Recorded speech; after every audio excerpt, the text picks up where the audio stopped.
Adblock is doing a number on my YouTube.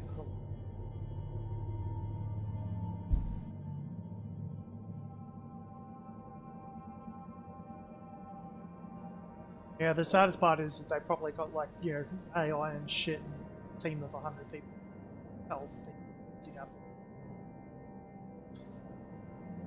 Like I'm fucking streaming and making content on, and it still affects me.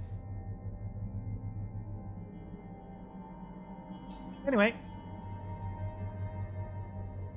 so I'm just gonna update my stream.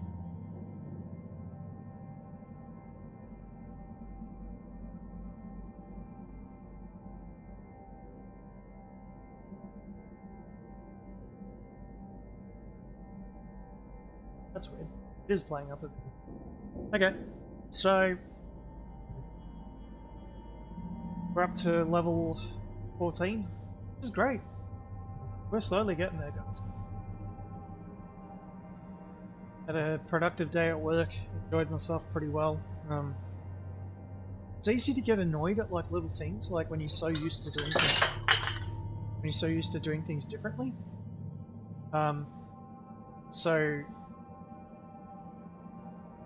probably gonna have like a little bit of a meeting about it tomorrow, like to make things better.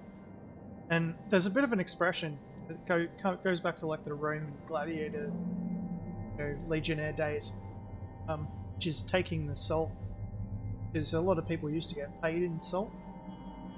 So taking the salt means that you're committed to a certain path. And I'm committed to doing what I'm doing. It's not like I'm just going to run away from it.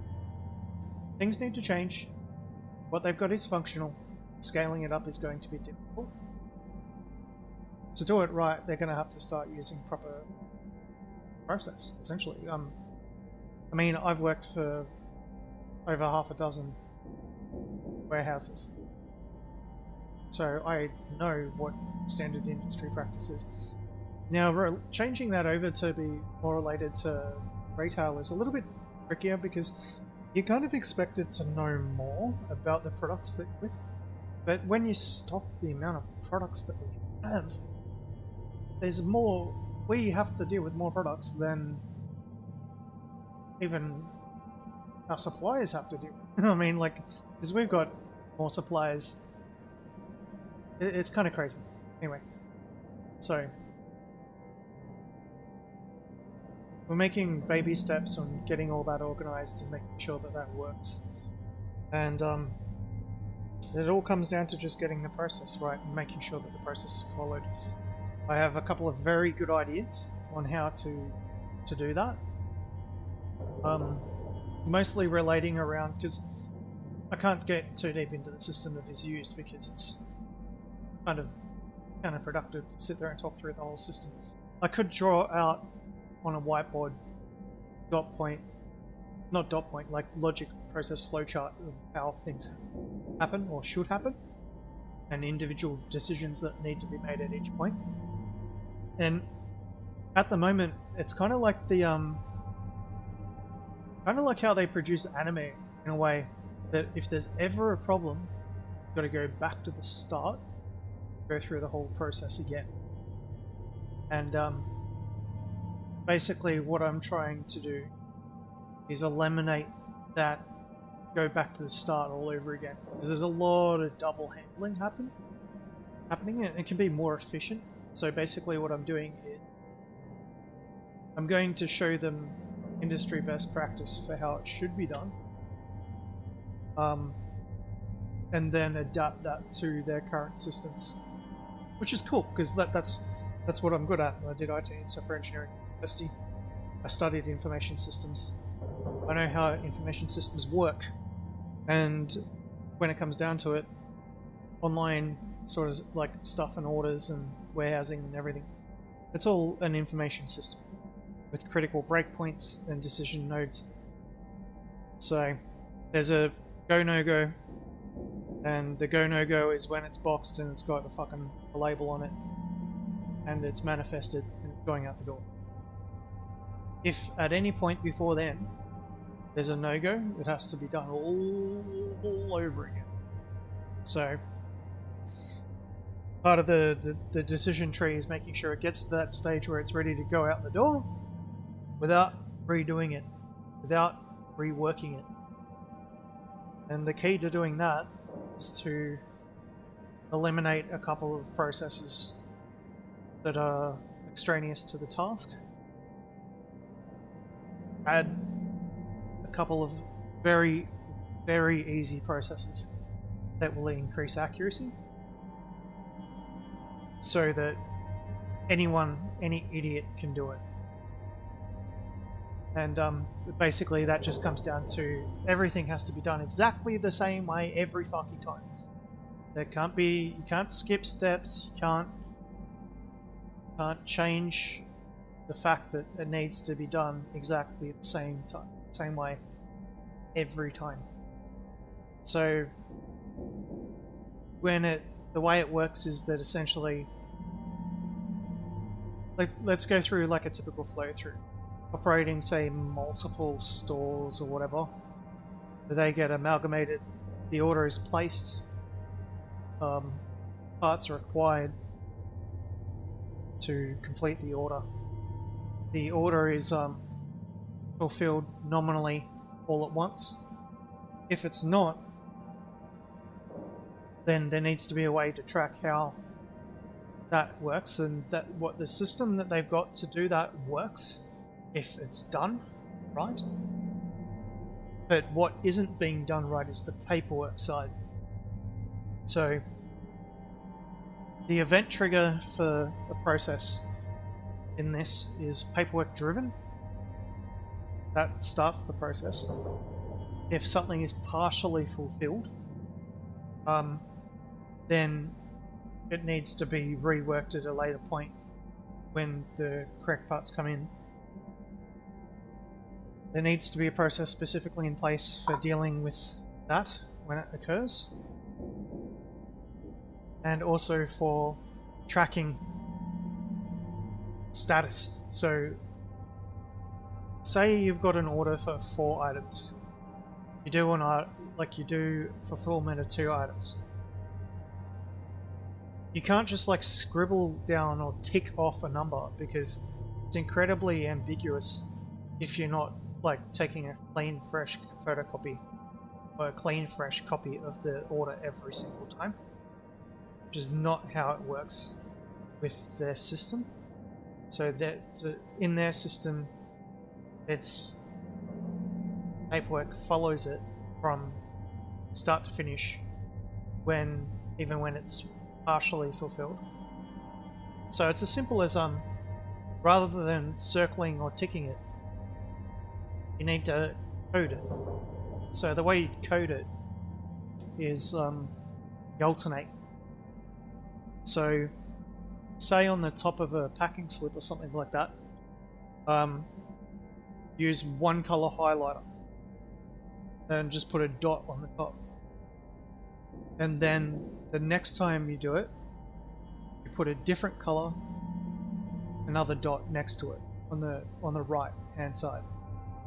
And if you're only partially fulfilling it, you need to do a dot of the right color when it's partially fulfilled and put the quantity in, so that if it's being fulfilled again at a later date, you just use the different color and put the quantity. And whenever an order is actually finished, like whenever something is actually completed, the whole sheet needs to be crossed out. So it's as simple as getting a pen, putting it in one corner, and drawing a line through it to the other corner. Done. Okay. You know, separate sorting for things that are done partial and things that are not. It's all paper-based, essentially, the way it's working. And so that's one thing that gets rid of dealing with partials and making sure that they're done correctly. Simple. 2 highlighters and a pen. Not writing partial bullshit all over the right? Because that's confusing. Everyone will do it differently. Some people scribble in a corner, some people scribble in the other corner, some people scribble in the middle.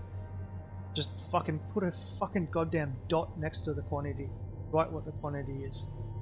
If you fulfill it later again, use a different color, and somewhere on the sheet, probably the top left hand side, top right hand side, put one dot each time something is fulfilled, so that you know which color it's supposed to be. If it's not the right color, then you know, wait a sec, this might be rubbish. So that's incredibly simple. Basically, the idea is to idiot-proof it. The next thing to do would be you can't mark stuff shipped until you know it's ready to be shipped. You don't print up labels. No warehouse anywhere prints up labels before it's ready to go, if you have to make decisions based on what the freight is going to be. So I've worked in warehouses before where you essentially you pick using labels that you slap on what you're actually picking, right? And that is basically your part number, essentially, that you're putting on the item you're going to ship it. So you might get out a big list of part numbers that's your whatever it's supposed to be, and pull off the label and you slap it on, and like that's how you do it. So like if you get, say, 4 brake pads or something like that, use 4 labels or one label that's got quantity 4 on it, you slap it on one of the brake pad boxes, and then you put everything in a cart. You don't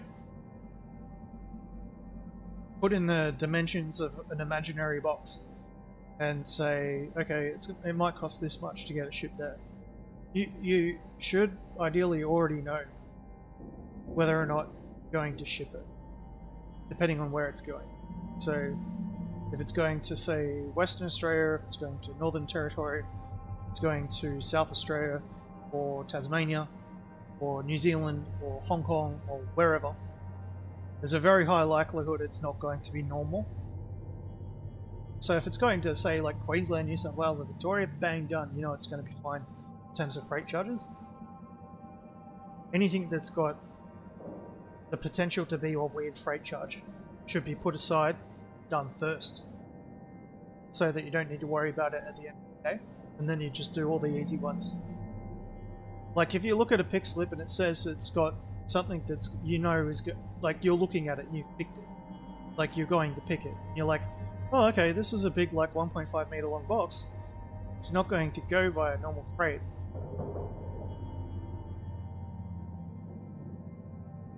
You do those first, because you know you're not going to be using like a standard carrier. What's next? So after that,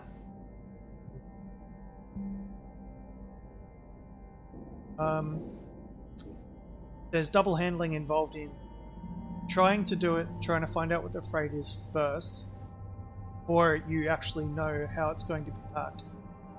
Leads to 3 major issues. One is you may not get the dimensions correct, or the weight.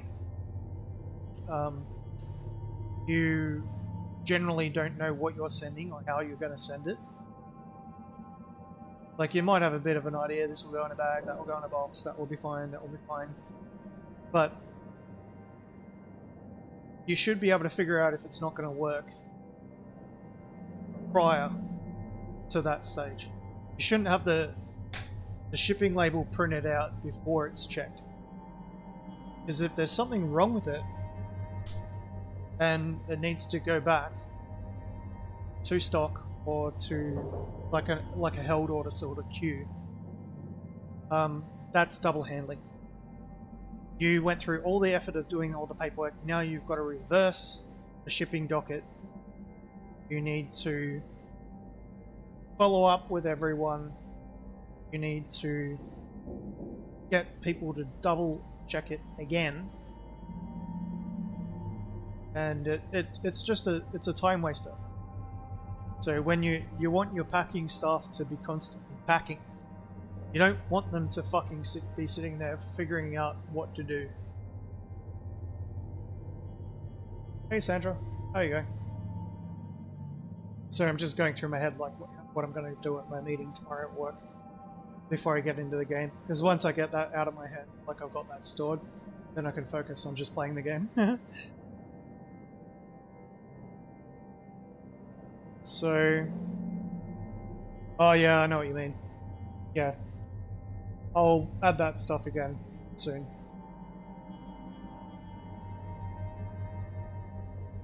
Probably not this stream, just because I've already got it set up. I'll do it later. Like I might do it later during the stream. So, by eliminating people trying to ship stuff before it's actually been checked off, just saves a lot of hassle. Every warehouse I've ever worked in, any situation where you're sending goods, pick it, check it, you pack it, you label it, and you make it in that order. So doing it any other way is amateur. That's what you do when you don't know what you're doing. Like, especially for people who have created this system up from the ground, and they might know how to get the job done, but they're not doing it smart, they're doing it hard. They're working harder than they need to be. Work smarter, not hard. That's the general gist of it, what they should be doing. Luckily, I've got all the experience to be able to fix it for them. So that's what I'm going to do. God knows I've put out fires before. Anyway, bear with me, I shall update our chat.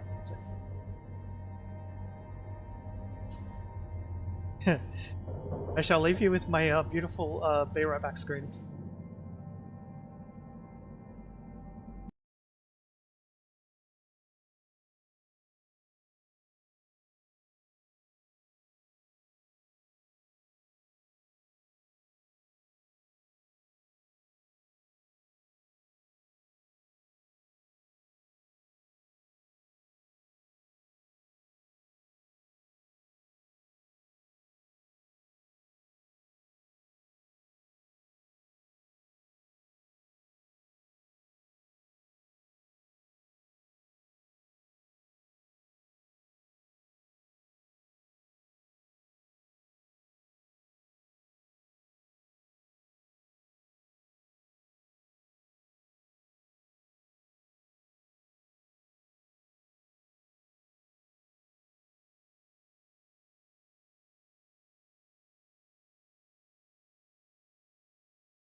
Alright, fixed and updated.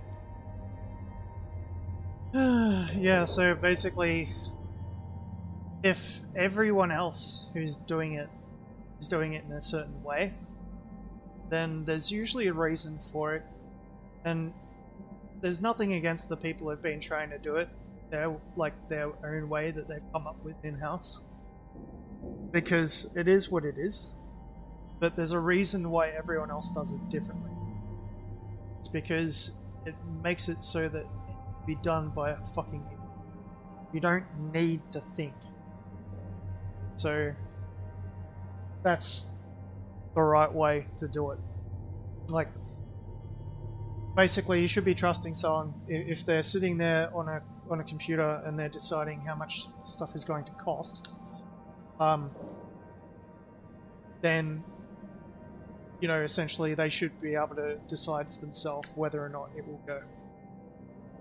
So, if it does need to be redone, it should be redone before shipping labels and stuff are printed, and then you can go back through the nebulous process. I'll do up a proper diagram later, like after I'm done gaming, so that, like, to actually demonstrate what I mean. Because I'll sit there and I'll go through like the decision flow chart.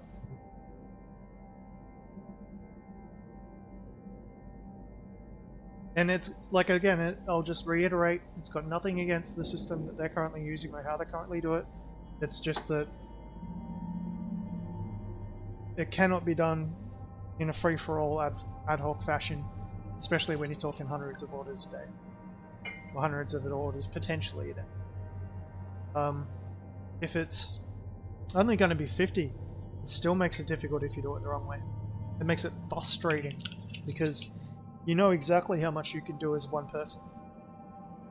So you have dialed in, you know exactly how hard you can work, and you can pace yourself the entire day to get stuff done and have it done at 30 minutes to, you know, when it should be going out the door.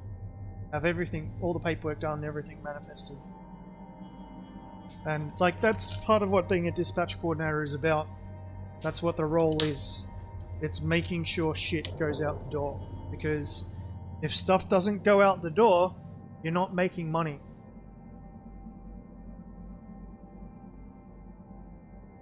So if you have to constantly rework shit, just because someone's paid, until they actually receive it, it isn't finished.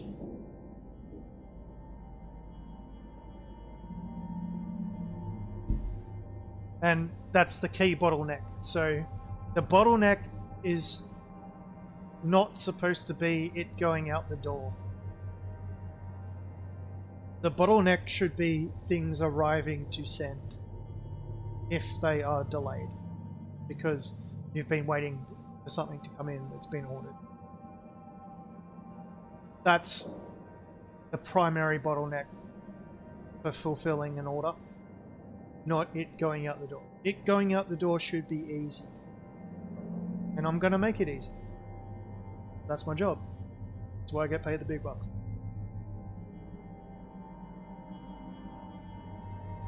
If it doesn't go out the door for any reason, then as a dispatch coordinator, it is my job to follow up on it.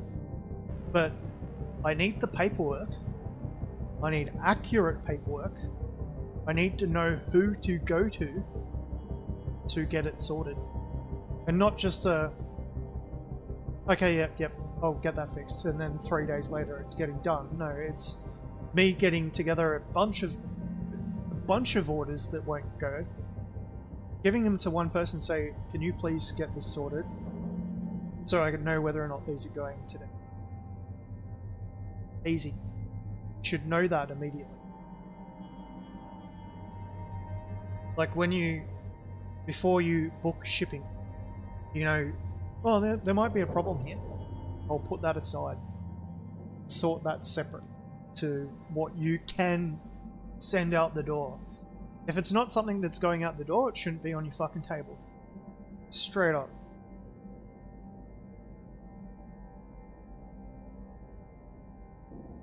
get it the fuck off the table and put something that will go out on the table.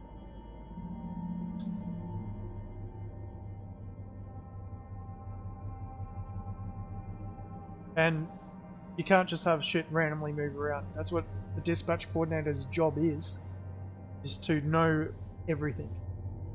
Now, I'm highly capable of doing that. I think I said this yesterday, but it's got to be done my way. Because there's no other way to do it.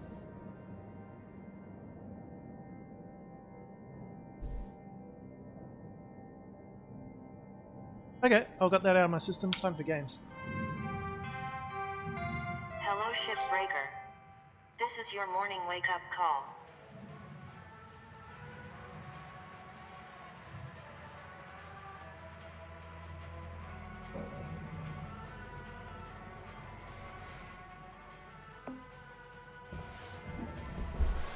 I just gotta quickly do one thing.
Alrighty.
They're actually, like, I kind of really like working where I'm working, because it's great. They appreciate my input, and they know that I've got experience, so they're letting me essentially change it, which is great, because in the past what I've had to do is I've had to go through other people to get shit done, and you do not make friends by doing that. Especially when you have to rat essentially out on other, or treat them like shit, so that things get done right. You can make it incredibly simple.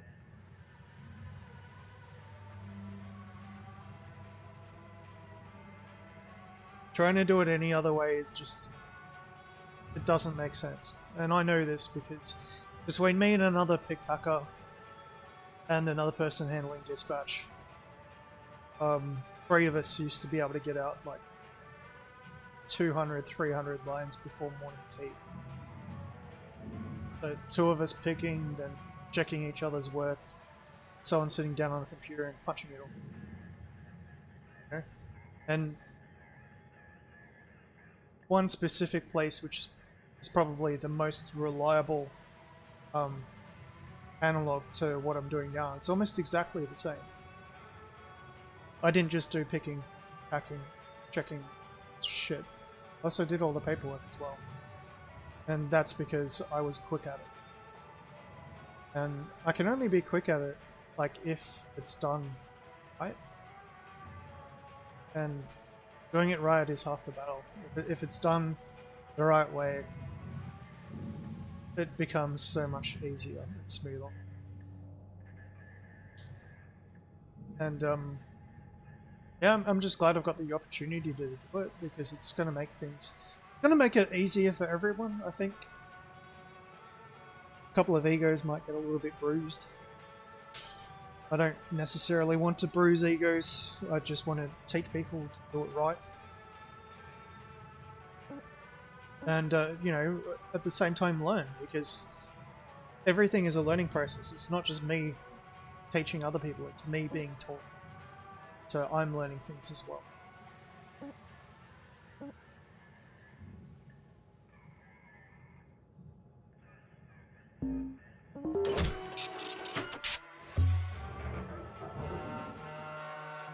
Especially when it comes to like product knowledge and stuff like the industry that I work in is pretty hardcore. So you need to know a lot. And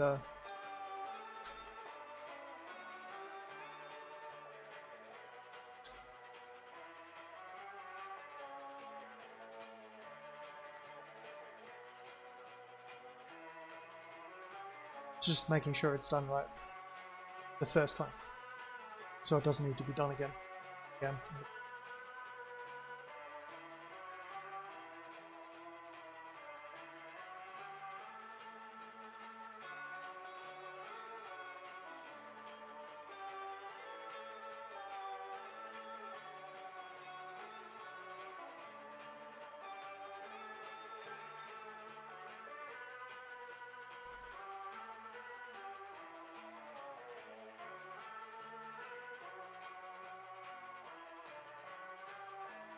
And if we grow, I'm definitely going to have some working with me or under me.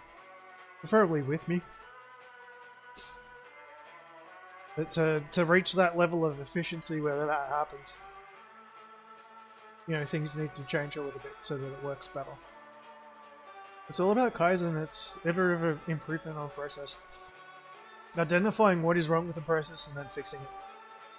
And making sure everyone understands the challenges and the changes that need to be made in order to make it.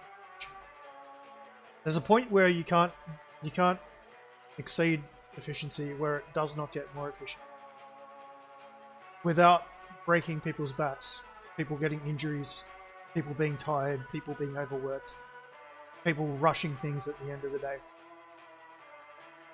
Like, I'm talking, when you set your standard for how fast things should happen, you take a 50-year-old, you get them to do it, and that's your baseline. That's where it should be. Now, if you have a couple of young people, or even someone like myself who, if I know what I'm doing, I can do it very quickly. If I've got the right equipment, the right tools, and the right things. I'm kind of like in between like a young dude and an old dude in terms of my speed, but my accuracy is 100%. If everything is done right. So that's, you know, I've only really just started in this particular business, but I've been doing it for over a decade. So I think I know what I'm doing by now. Still learning, obviously, but I know what my baseline is and I know how hard I can work on it and get by. And it's acceptable. And the reason why I get paid what I get paid isn't because of how many boxes I can send out the door. It's because of how I can make sure that there are more boxes going on. By making sure things are done correctly, right, and the first time. So, and again, that's got nothing to do with the people that I work with or like their current procedures, because to be fair, depending on how long they've been doing it, it's probably the only way they've ever done it. So it's all about showing them a new way.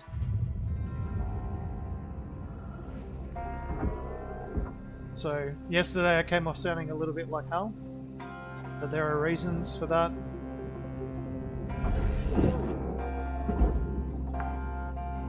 I've been there, I've done it. Salvage secured. I know how it works. Applying credit.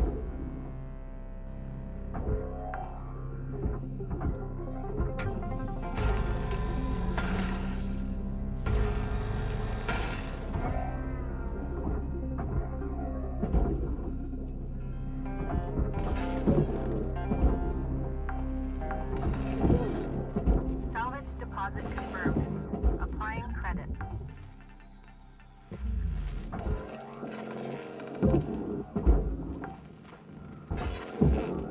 Salvage deposit accepted. Credits transferred.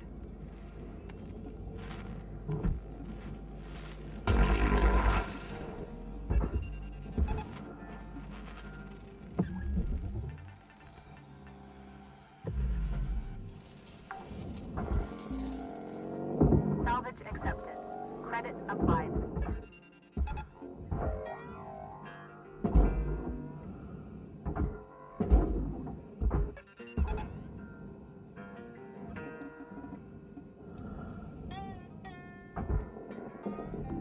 I also know how hard it is. So like that's the key, is that it's not easy, it is challenging. It's any idiot can do it, but doing it right, making sure things get there in one piece, that's the hard part. You know, and making sure that things get there without errors, and making it easier for everyone else. So making it easier for the people who have to not only pick it, easier for the people who check it, easier for the people who process the invoices afterwards in accounting. I know exactly what I'm doing. I've been in every single part of this system. I know exactly how it is.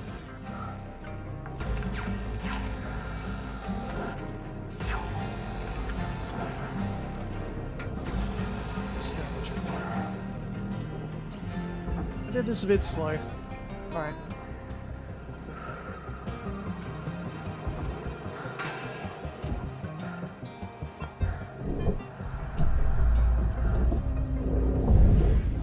Hey! Nice. Did it without breaking a pipe.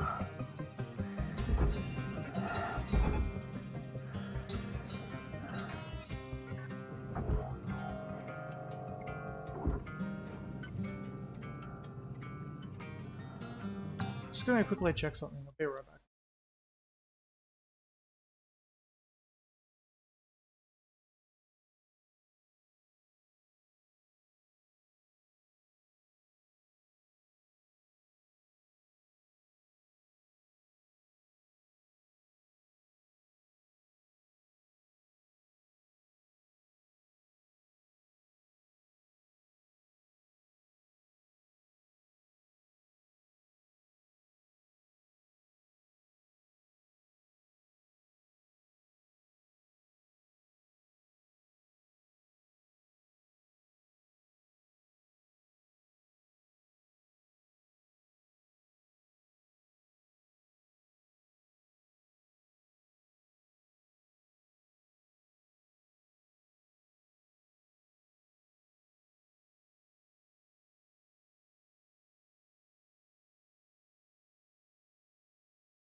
I actually nearly forgot to put my fucking stream back up.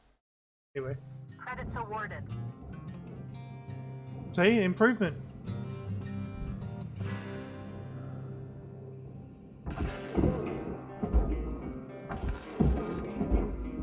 Enjoying getting physically fit again as well. Deposited. Love it.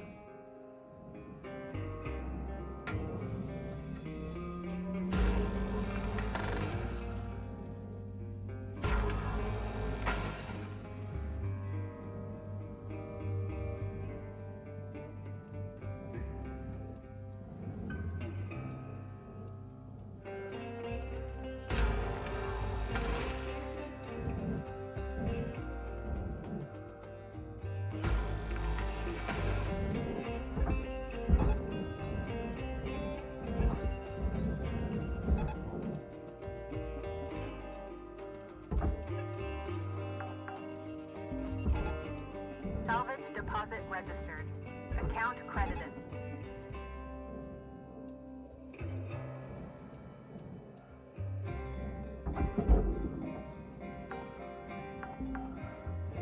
Salvage secured. Account credit applied. Alright, so there's only one room that's pressurized. Let's see if we can get it sorted.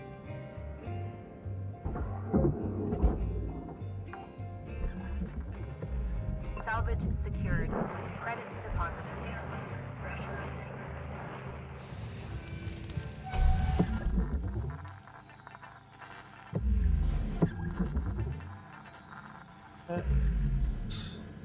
Anyway, regulator. Air pressure level decreasing. Sweet. Days.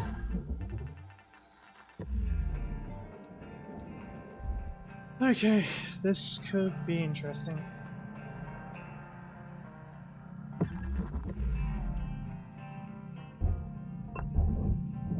Airlock depressurizing. Perfect.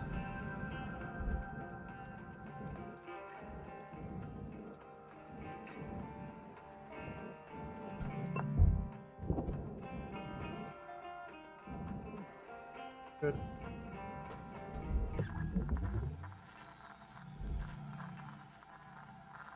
Let's have a look at our systems. We've got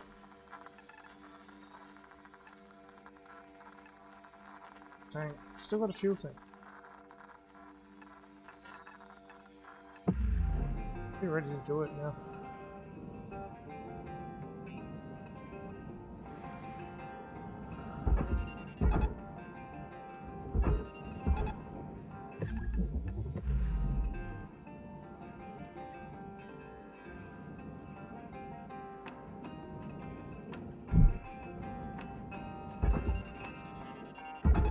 Tether levels are low. Oh, that one's already ready.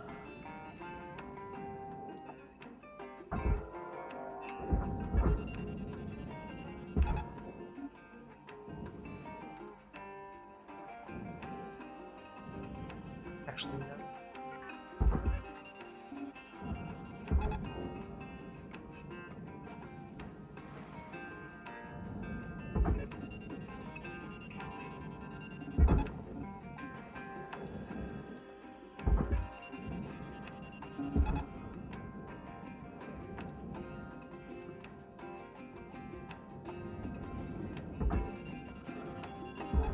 Caution. No tethers. Please refill supplies. Caution. Tethers depleted.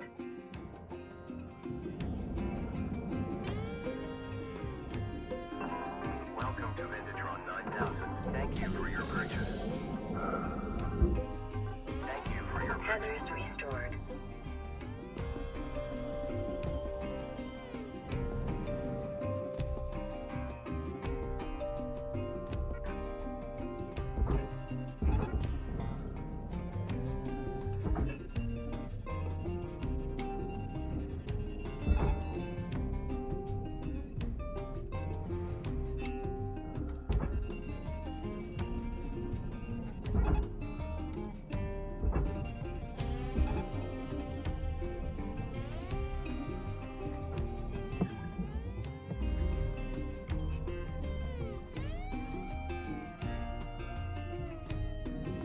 Valuable object processed. Credits deposited.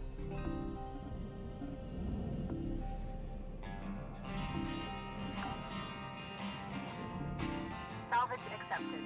Credit applied. Nice. Everything according to plan so far. Salvage goal achieved. Rewards allocated. Processing object. Applying credits to account.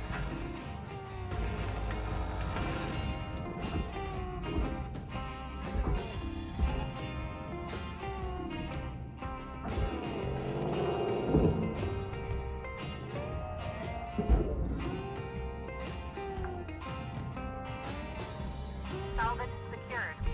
Applying credit.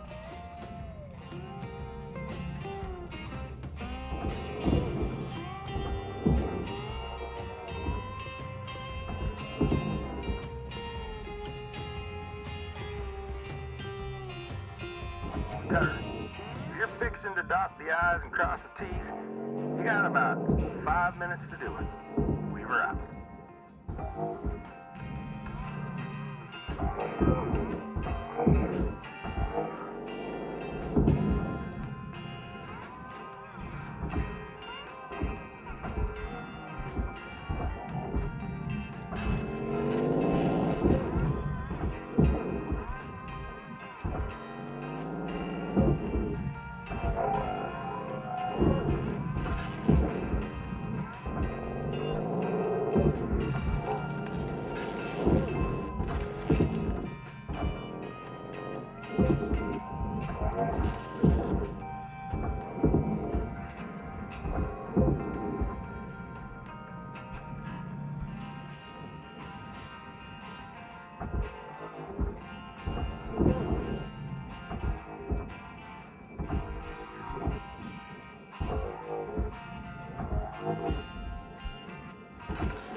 Salvage secured. Account credit applied.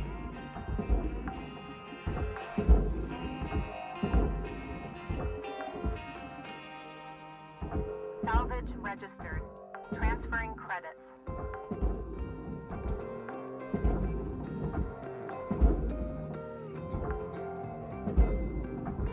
Salvage deposit confirmed. Applying credit.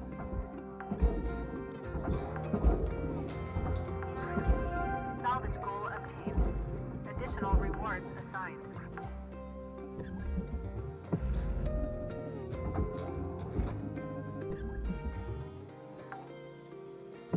So, there's more efficient ways to do it.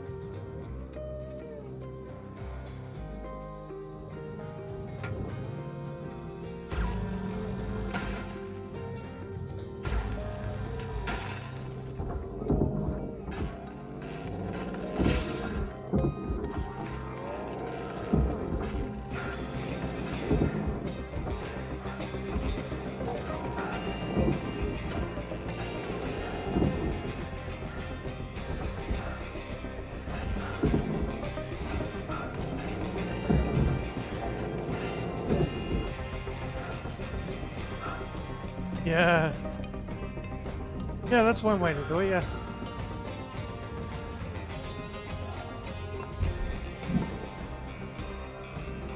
I've got to be really careful though, because it's a no-death run.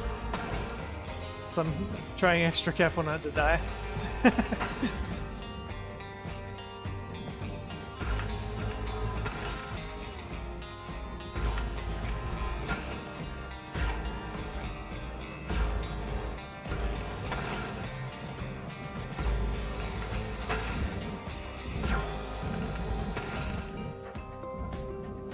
1 minute left, Cutter.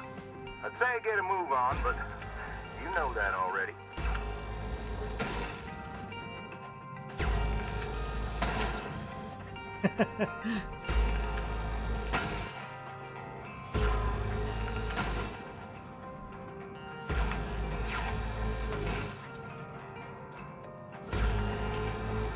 I gotta admit, I'm doing things the easy way rather than the hard way.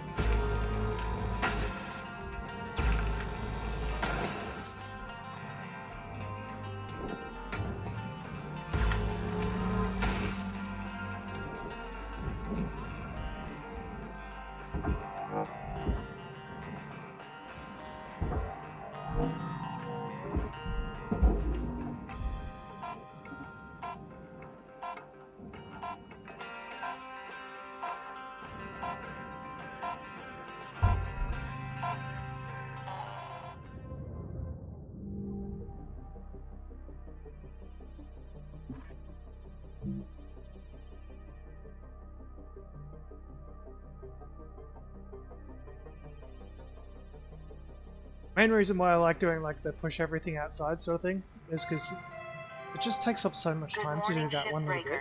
So I like just like Your pulling allocated everything. shift Just, time will be commencing it's shortly. nice and easy to push it out. So like, especially those like item boxes, as long as you don't use like a force push, they won't get damaged. So you just like grab one of those loot boxes and just push everything out with it outside. And everything's moving pretty slowly so you can recover it. Even like the small lights. And once it's outside, it's really easy to get inside, like to the barge. So that's why I try to do it that way. It might not be the right way. There is a faster way to do it. The faster way to do it is with a pressurized ship. Disconnect everything. Leave that section pressurized. Change the angle of the entire ship so that the cockpit is aiming at the barge. And then cut the cockpit. That's the quickest way. It also sometimes ends up with the ship ending up like somewhere up in above where you can reach it.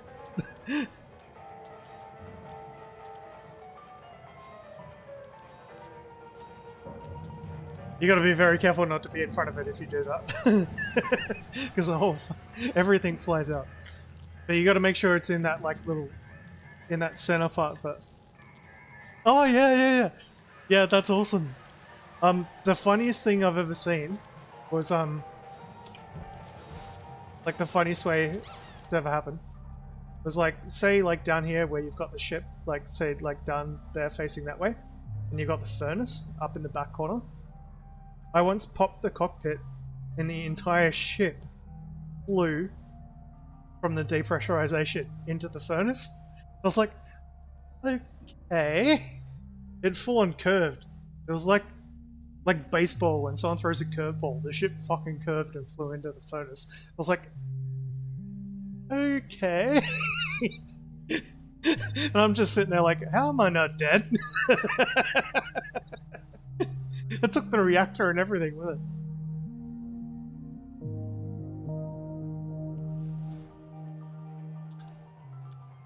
I was like, physically that is not possible.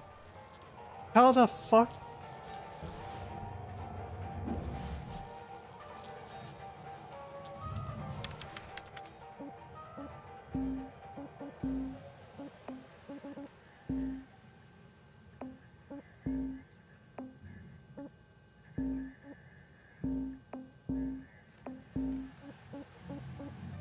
It's obviously going for the like survivability at the moment. Max upgrades on the suit. Trying to keep my demos as safe as possible.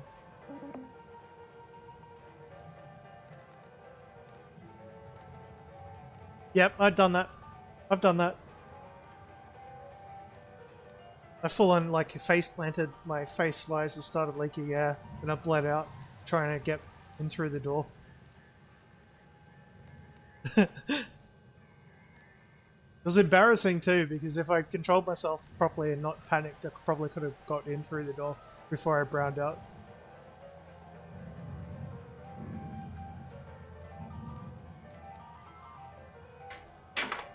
Speaking of scotch,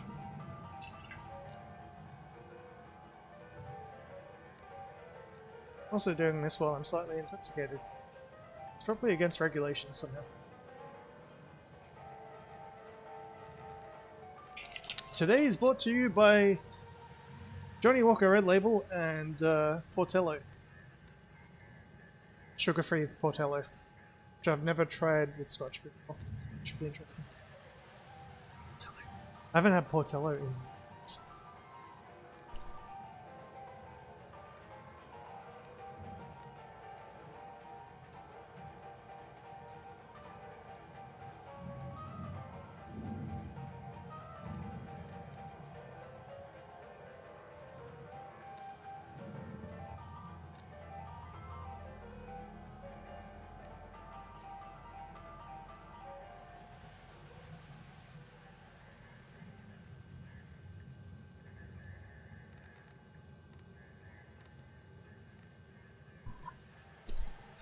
Had to run off and grab a bottle out of the freezer. It's cool. Might actually turn my aircon down as well. It's not that hot today for a change. It was like... Oh, okay. Yeah, no problem, man. Have a good time. So, yeah. Be safe. It's the best thing I can say.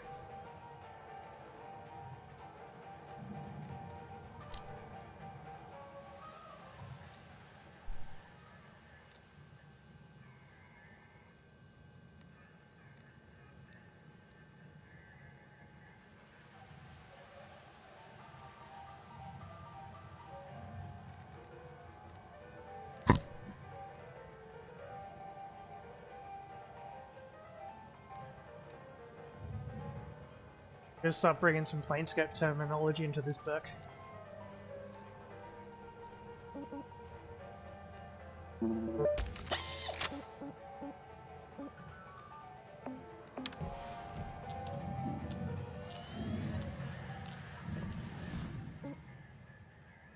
Oh, hopefully... Oh, it's actually partially...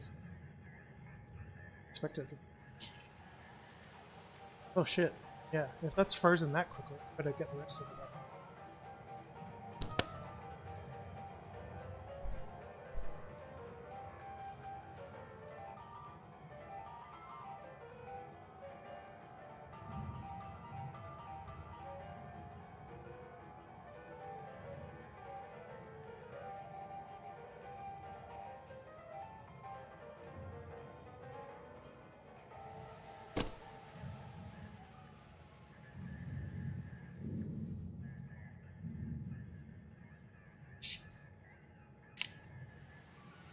Oh, frozen. Oh, I have missed this. Sloshy!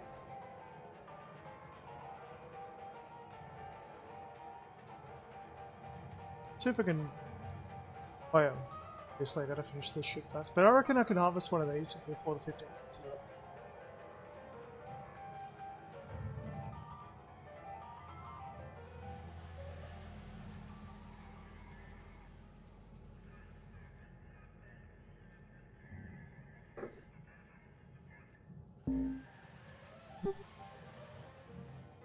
Oh, that tastes fantastic.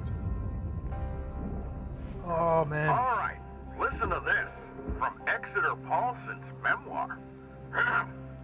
Man's only true skill is innovation. If one cannot innovate, one must move aside for those who can. So true, so true. Even you guys out there, in your day-to-day, how are you innovating? How are you changing the face of salvaging? Or do you need to move aside? Think about it. For some reason that wouldn't hook Deposit onto the... registered. Account credited. Come on, come back here. It's gonna send it this way. Send it!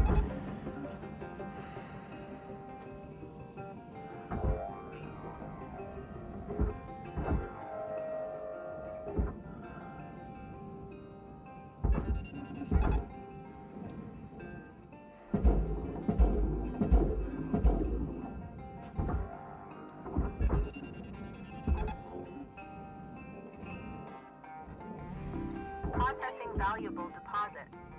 Credits transferred.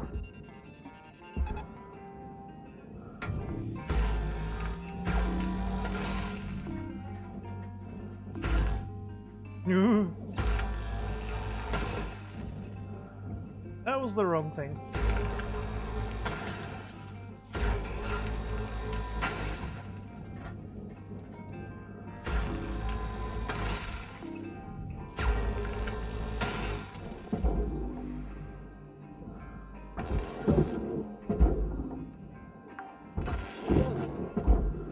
Salvage deposited.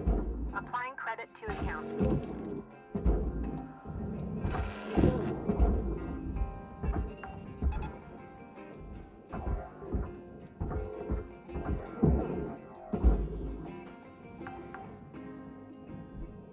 Salvage deposit secured. Credits awarded.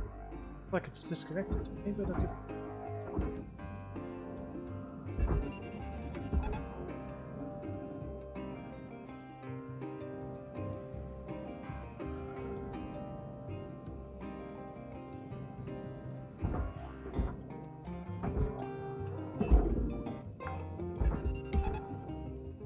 Salvage deposit accepted. Credits transferred. Salvage goal cleared. Rewards allocated. How are we gonna do the inside?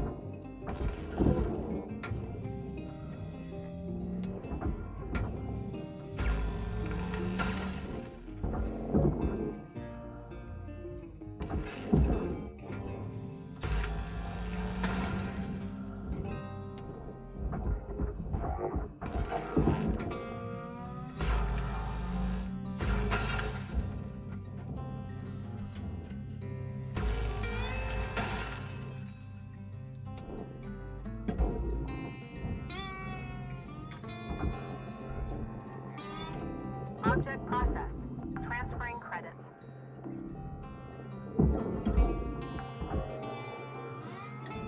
Salvage deposit registered. Account credited.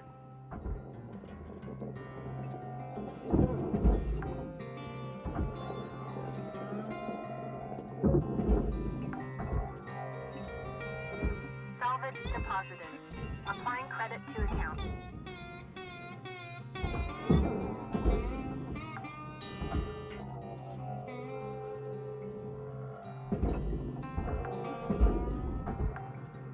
Salvage deposit accepted. Credits transferred.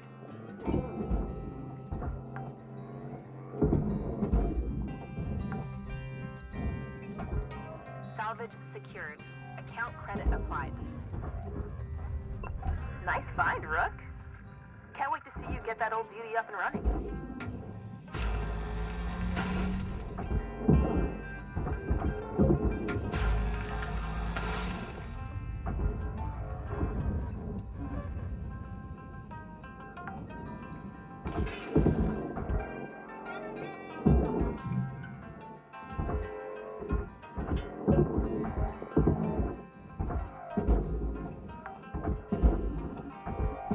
Salvage deposit confirmed.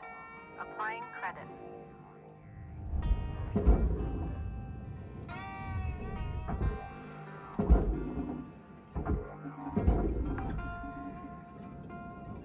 Salvage secured.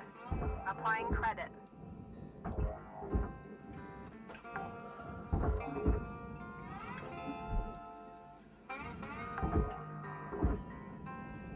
Salvage deposit secured. Credits awarded.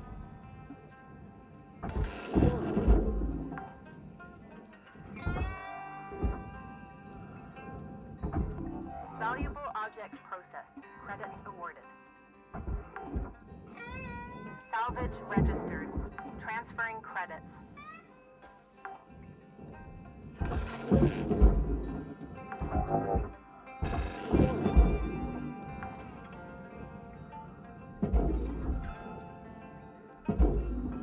Oh, she's big.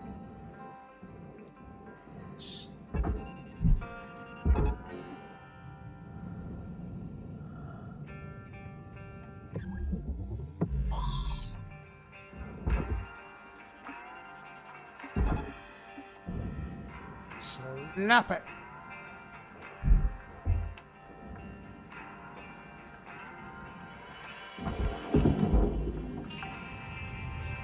Slap it like Salvage it slap a accepted. bass. Credit applied.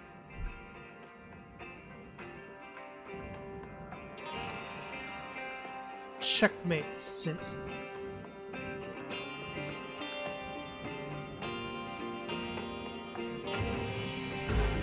Object accepted for processing. Credit deposited. Actually, be right back. I'll get a troll someone. Back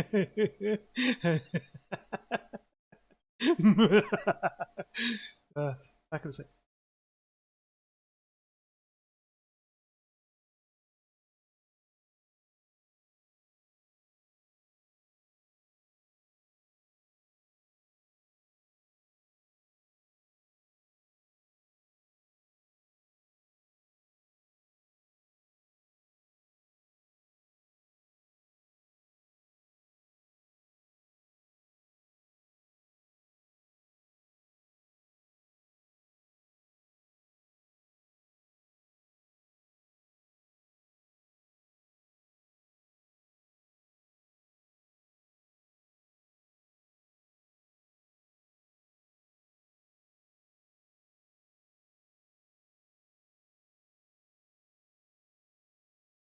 Sorry. I get excited by the nice weird shit. Processing object. Applying credits to account.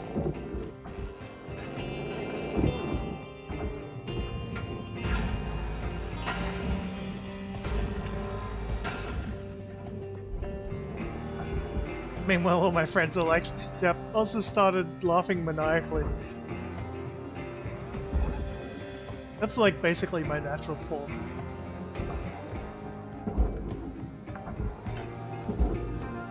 Salvage secured. Credits deposited.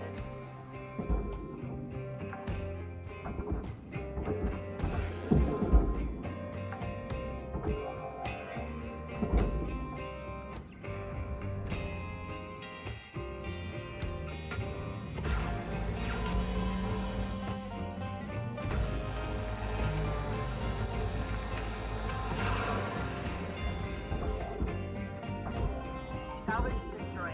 Don't do that. I broke it, Ma.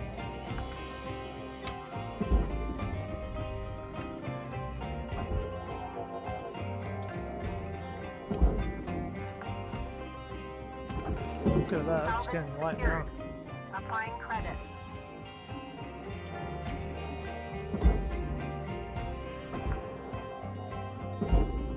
Salvage deposit secured. Credits awarded.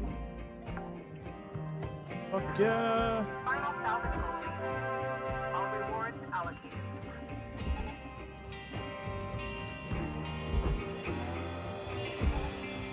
Get into your home. Don't you belong in your home? Oxygen reserves are low. I decided to piss myself because it looks Need cool. to miss salvage goals.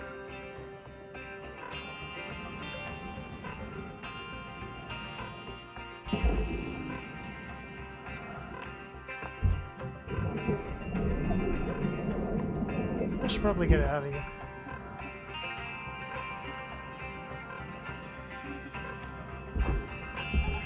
Feather supplies dropping.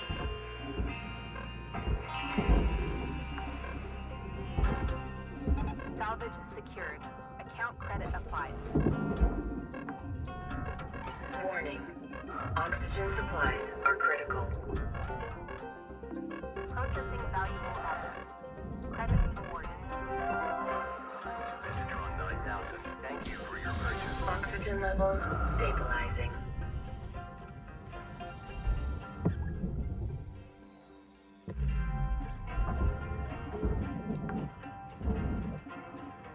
Salvage registered.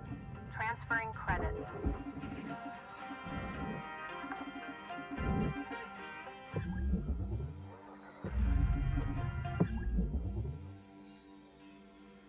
All right, Cutter. You got about 5 minutes to fill your boots. 5 minutes left. Weaver out.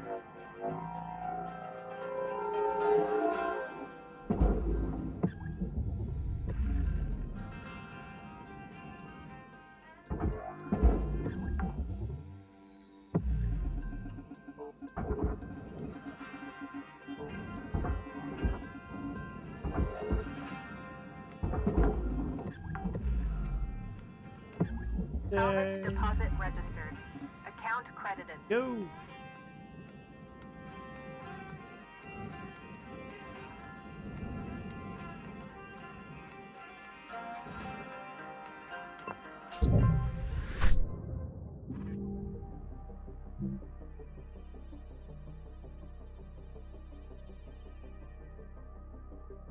Back on site.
Hello, Shipbreaker 9346-52. Lynx would like to share the million. following inspirational message. Make the most of your shift by fanning the tiny sparks of effort into flames of profitability.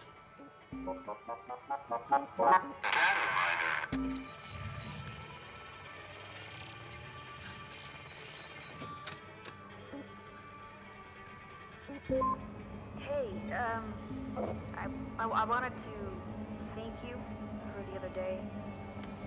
I was angry, and, not just at my father, but at myself for believing him. I said some things that I regret, and you didn't deserve that. I just... How do you grow up idolizing your dad, believing all the stories your auntie told you about him flying the first colonizers out to Sierra's village, only to find out that he was just out there selling insurance? Here I thought he was always away because he was the greatest pilot of all time. Now, I'm still angry that he lied to me, but you're right. He did it to give me hope. And now, well, here I am. The night of my first job as the 4th engineer on a cargo ship. Is that an itchy? One day, That's an itchy blanket. maybe Oh my I'll God. have my own ship. That is And a one day, full-blown itchy I'll blanket. become the pilot he knew I I could. remember those. Thanks again.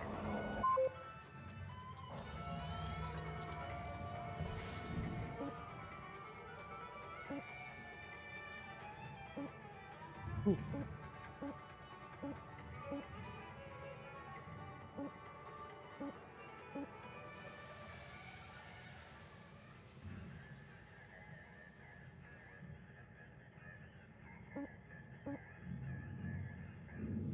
Damn it. Ship part means that we're gonna have to do a more difficult ship. Last two across the easy.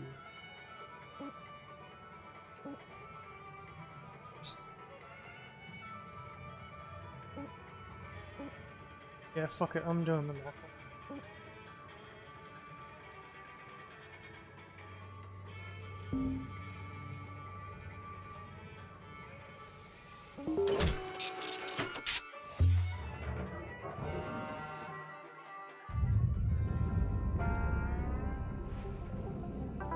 Welcome to Vendatron 9000.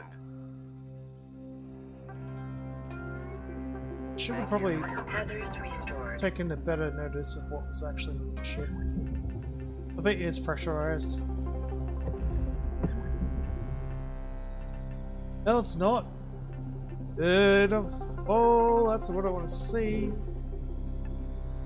Cool.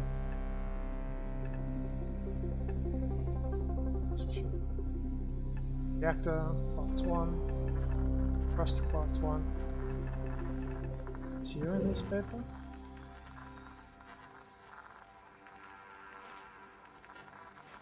Looks like it.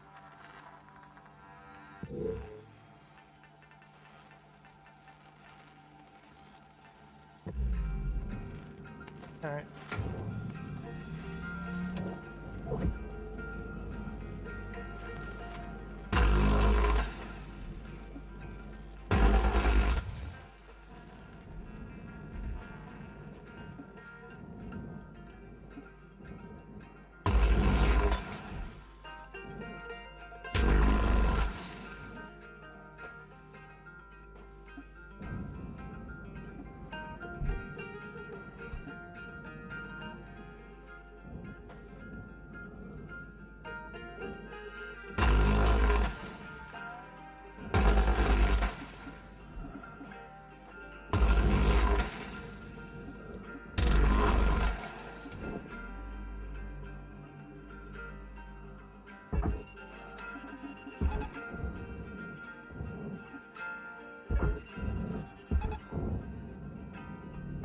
Valuable object accepted for processing.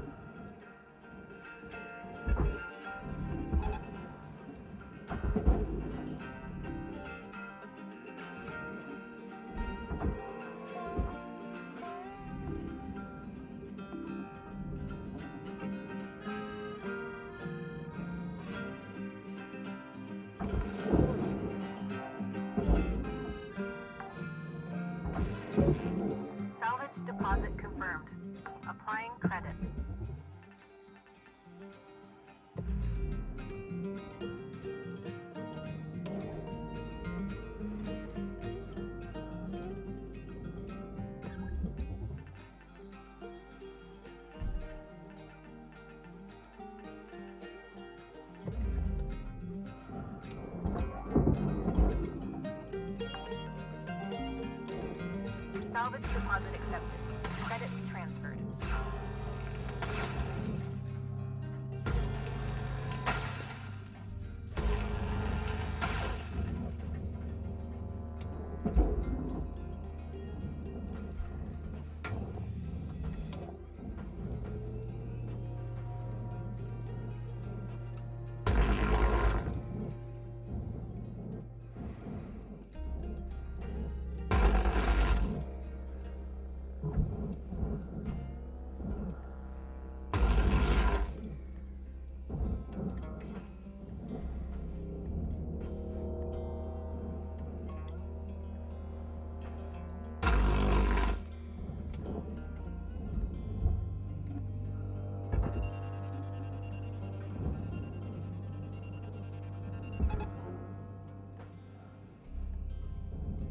Material accepted. Credits transferred.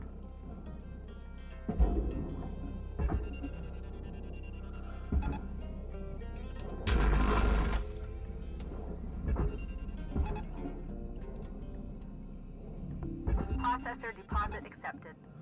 Credits awarded.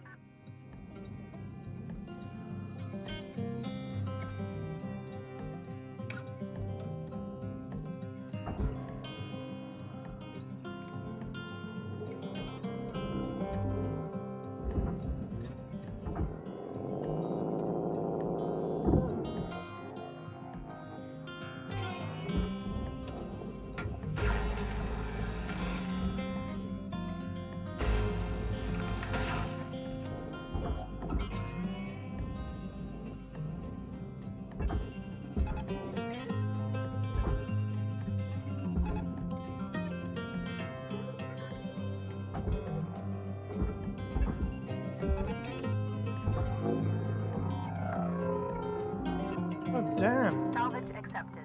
Credit applied. This one's tricky.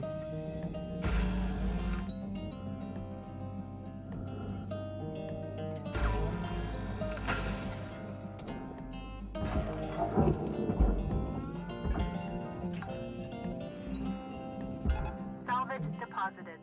Applying credit to account.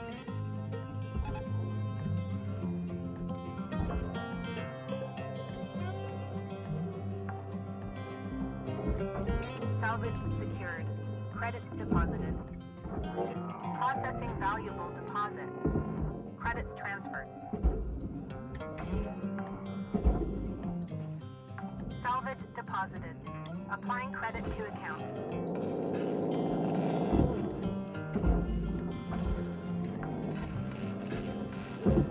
Salvage secured. Account credit applied.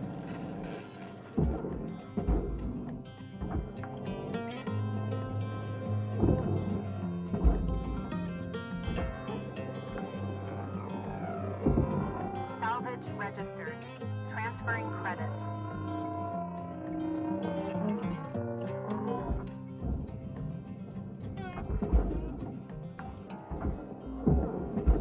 Salvage deposit registered. Account credited.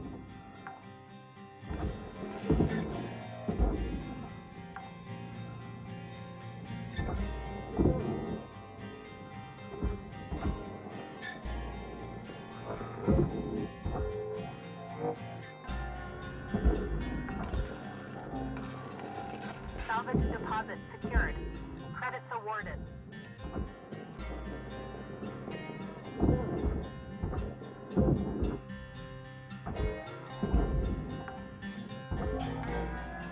Salvage deposit accepted. Credits transferred. Oh, shit. Oh, it's gone. That's in international space. Whoops.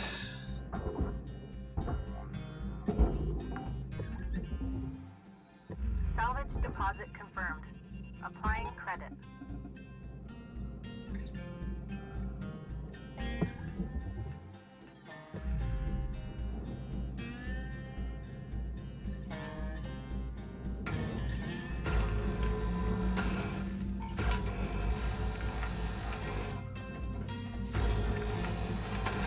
You gotta find extra. Material accepted.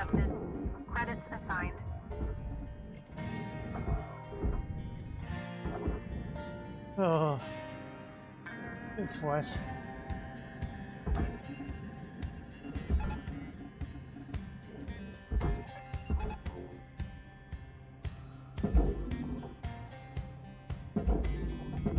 Processing valuable objects. Credits awarded.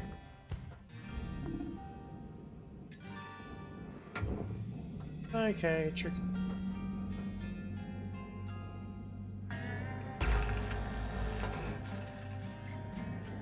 Oh, there's a fuel dump there.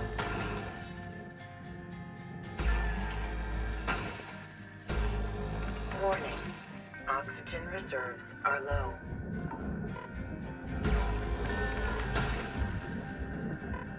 So, find some air.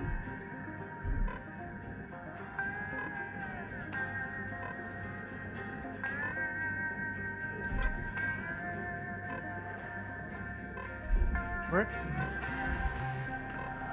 There I'm blind or there's none.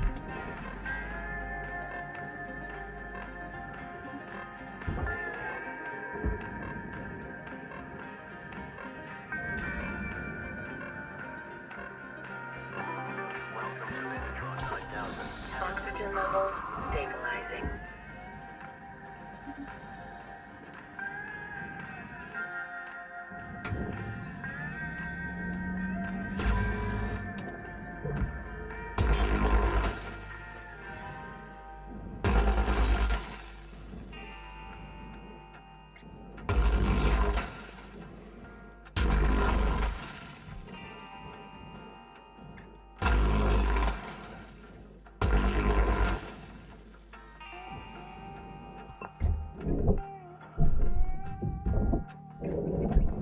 Cutter, ship's got about 5 minutes left in her.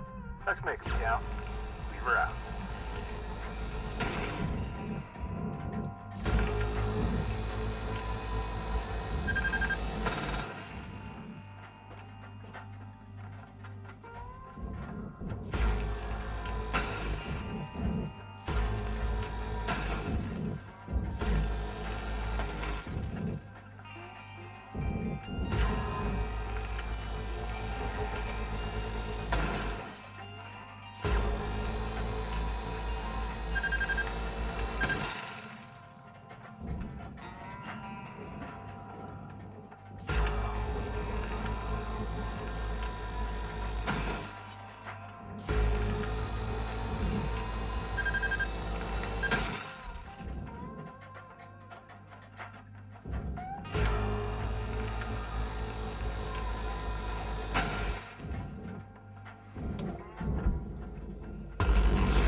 Salvage accepted. Credit applied.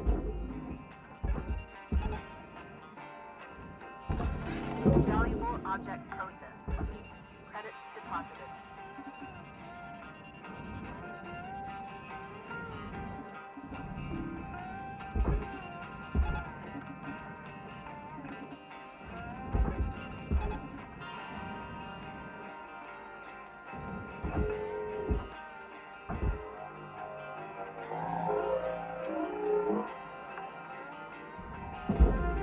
Salvage secured. Credits deposited.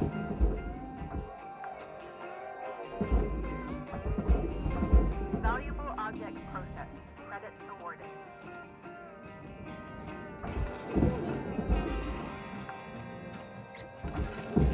Salvage accepted. Credits applied.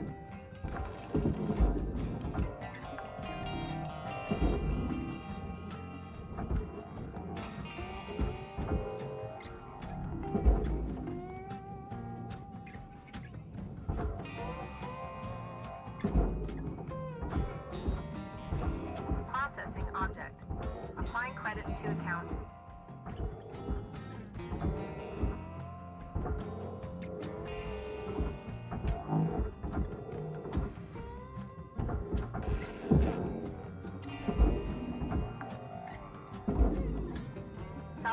Deposit registered. Account credited.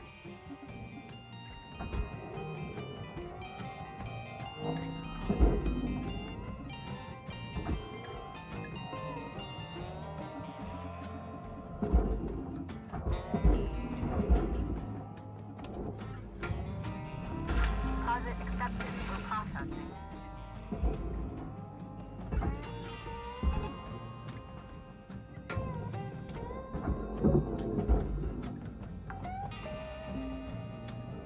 Salvage deposited. Applying credit to account. Rust is still powered, it's still popping. Let's try and get that on.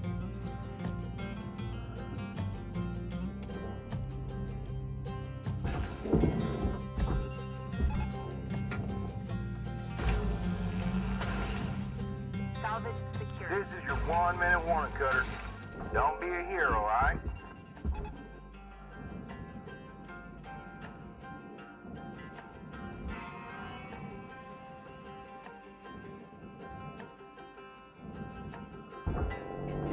Processing valuable object. Credits awarded.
Good morning, Shipbreaker.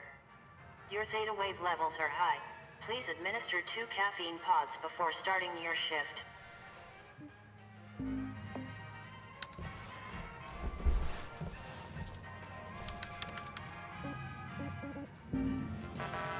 Welcome to the ship, Doctor. Let's fix that ship up. I'm detecting symptoms of acute ossifice. Nice work. If I had a heart, I'd be proud. Successful.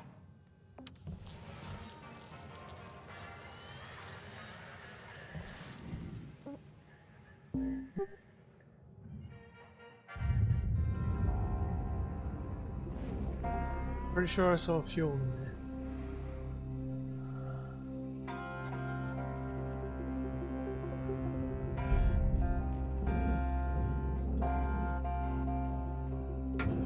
So, want to get that done. Reactor.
distribute. Right.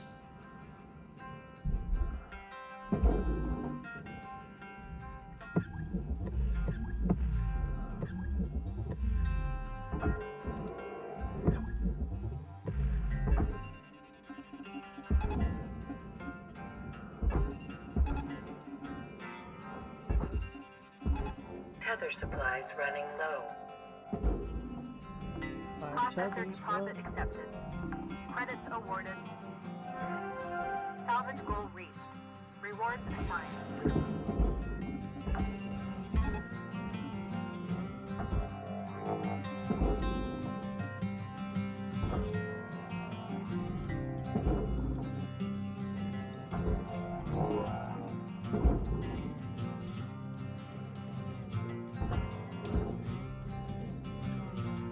All right.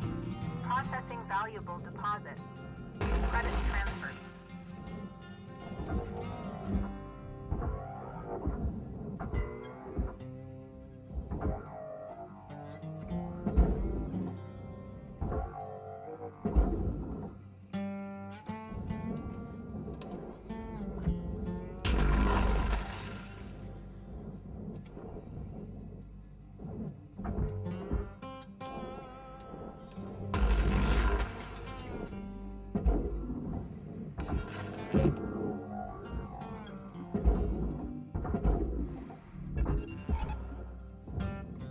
Alright, let's see if we can dump that engine.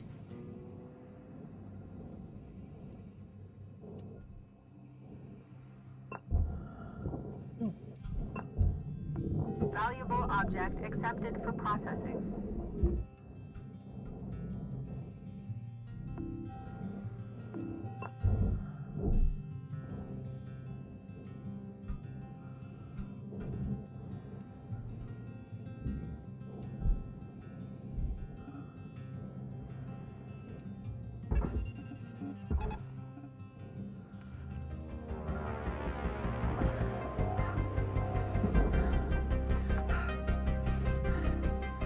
Salvage deposit accepted.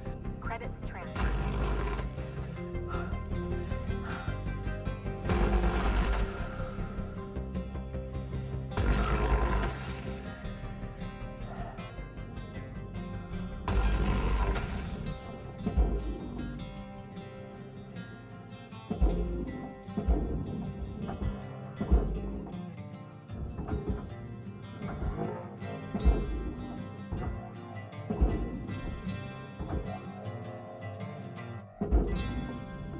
Valuable object accepted for processing.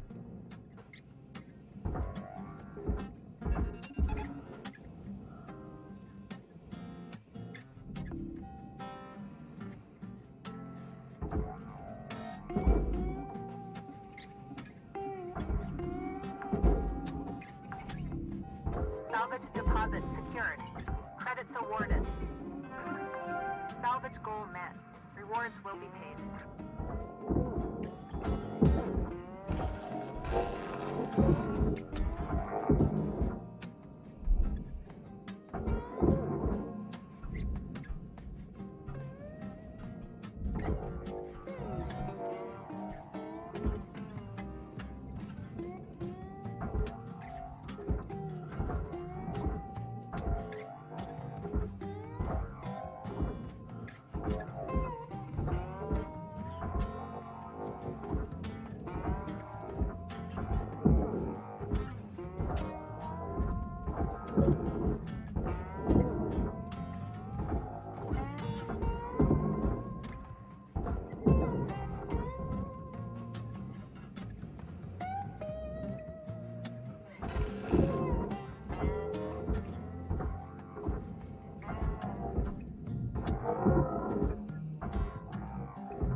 accepted.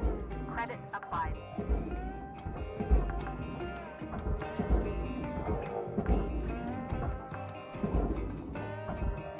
Salvage registered. Transferring credit.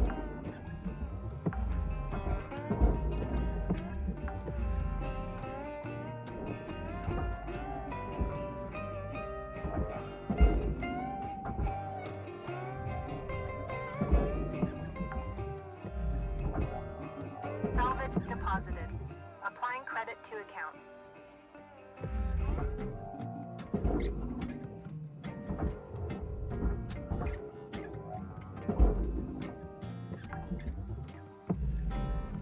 Salvage deposit confirmed. Applying credit.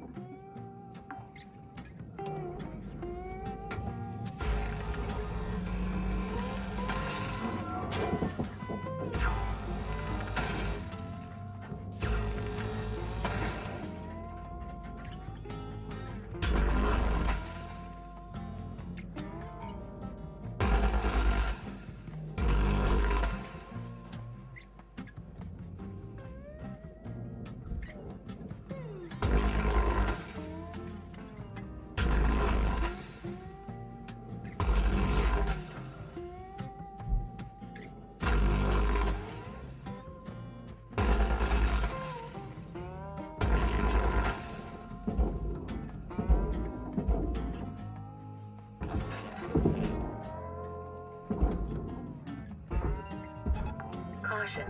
Out of tethers. Salvage deposit secured. Credits awarded. Object processed.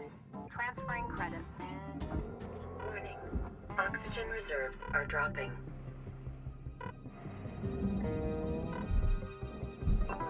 Welcome to Venetron 9000. Thank you. Oxygen levels stabilizing.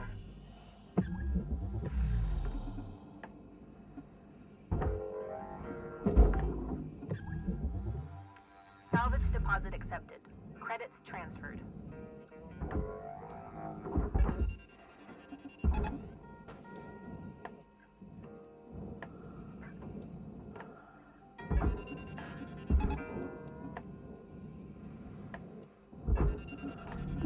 Deposit accepted for processing.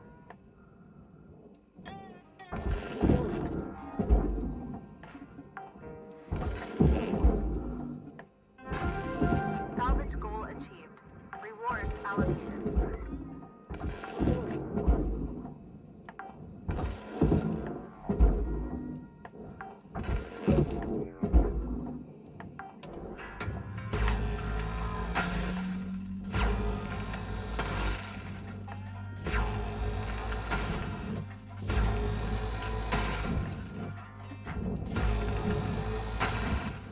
Got about 5 minutes left in this ship, Cutter.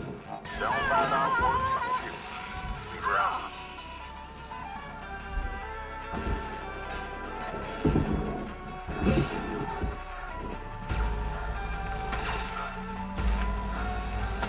Nothing like a little jolt to wake you up.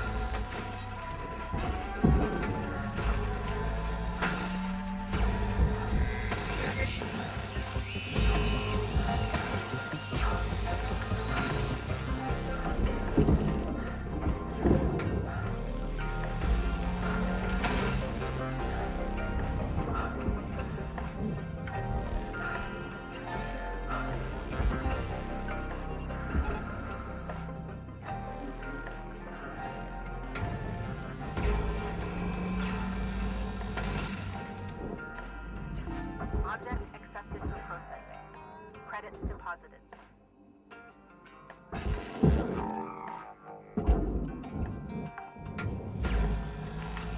Salvage deposit registered. Account credited.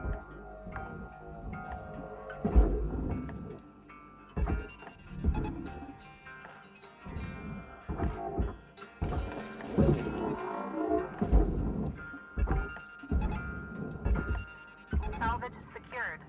Applying credit. Processing valuable objects. Credit awarded.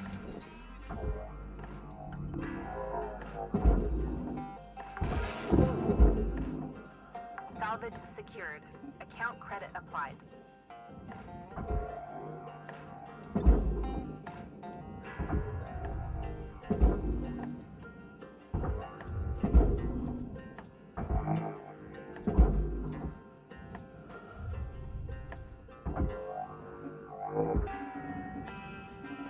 Sling! Salvage secured. Credits deposited.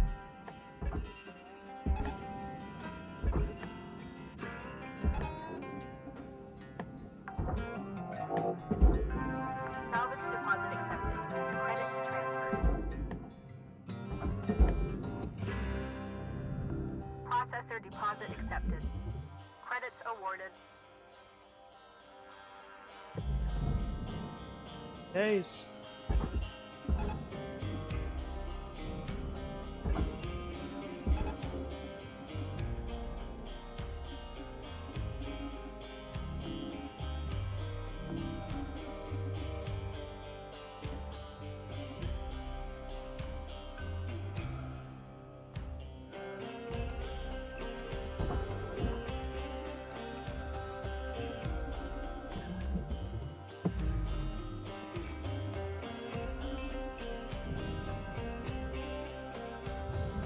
Raw material deposited.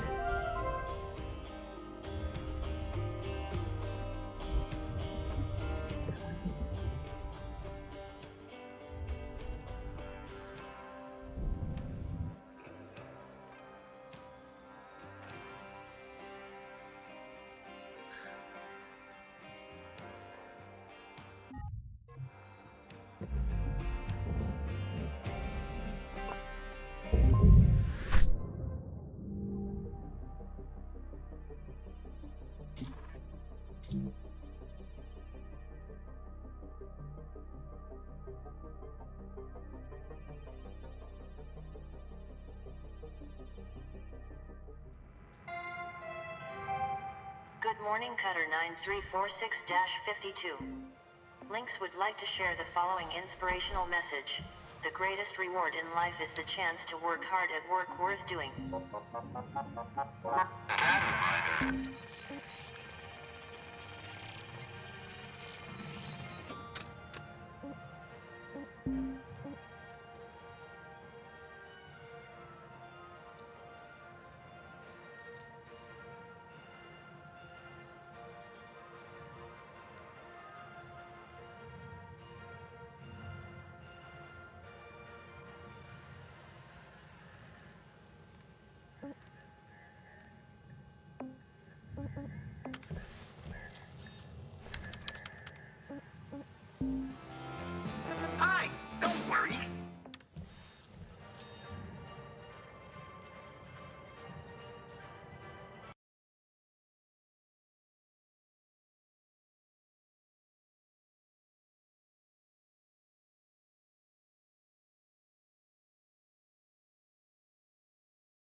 Okay, let's do a research one.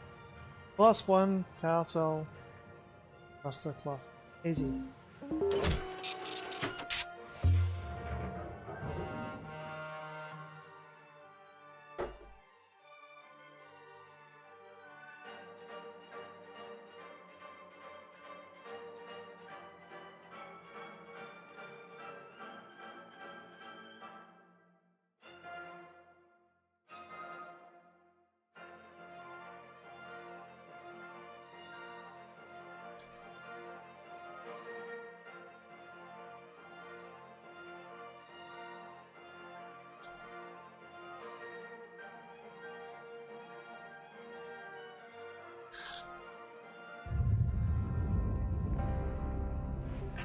Cutter? Hey there. It's just... Yeah, I haven't done pressure this is type really of shit. getting to me. Feels like... when I was just a kid. You heard Steve about the Press. Kuril Islands? It's like hell there. We escaped when I was maybe 5. Crossing the ocean in those tiny boats was the scariest 2 weeks of my life. You have no idea. We got so close, we could see Pacifica. But this storm comes in, flips all of us over. I just remember sinking deeper and deeper, the water closing in all around me, and that's what this feels like. Learn to swim. I guess that's why I'm such a screw-up. I'm not built to carry all this weight. Anyways, thanks for listening, Cutter. You're right. Basically, if you're ever in a situation where there's like a flood, look for things that are floating. Grab them. If it looks like you're being swept out to sea, swim as hard as you can.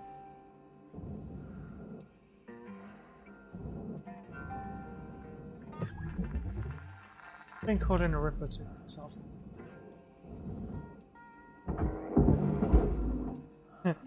Actually, funny story, right? Kind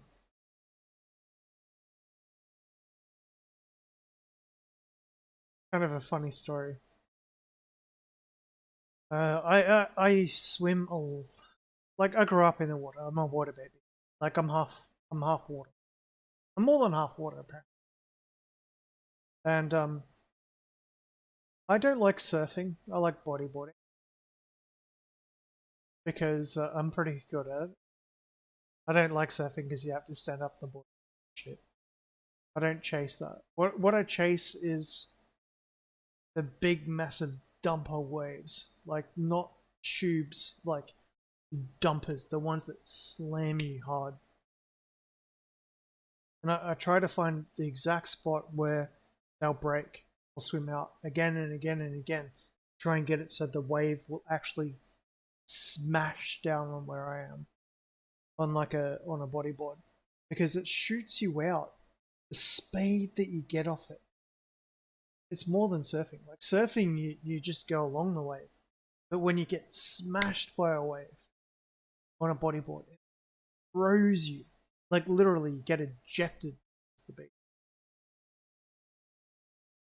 And where I used to always go for like family holidays and stuff like that was an area on the southeast coast of Victoria, near Cape Conran, and it used to have like sandbars, like sand flats, out for 100 meters, easy, and you'd get the massive big dumping waves breaking right on the edge of that, and they would throw you towards the beach, and they'd go all the way into the beach because of the amount of water that it is. So we're talking like 2-3 meter swells and breaking waves like surfing, but that throw all their energy and go all the way into the beach as well. So what I used to do is I used to paddle out, like using fins and stuff as well, like flippers, and get hit by one of these things. But to find one you'd have to wait for a while for the perfect one. And I'd be getting them like half a kilometer off the coast. It's like far enough away that people think that you're getting pulled out by a rip. And I used to freak out friends and family because they, like, I'd be sitting out there on board, like just maintaining position with my fins, getting pulled by the rip current like down the beach. Could be like 300, 400, 500 meters easy, like where I'd end up on the beach compared to where I started. And people that I used to, like, not my family members because they know how crazy I am, but like other people who come along on the camp, so to speak. Like, I'm not talking school camp, I'm talking like family stuff. And they'd be like, "Oh, he's getting pulled out by a rip." Like, but I grew up in this shit, so they'd be panicking, and I'd be sitting there like, la di da di da, just kicking my legs, like getting dragged down the beach.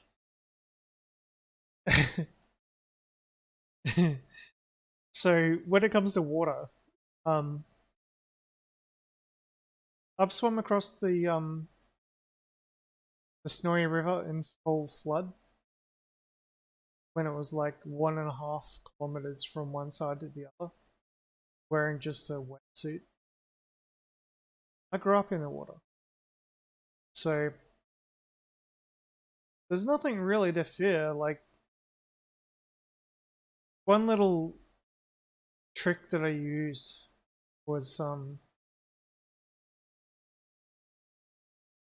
if you need to do like long-term like endurance swimming, basically let yourself sink. I know that sounds counterintuitive, but underwater the currents are stronger than they are on the surface. And if you know where they're going, they can pull you along the beach.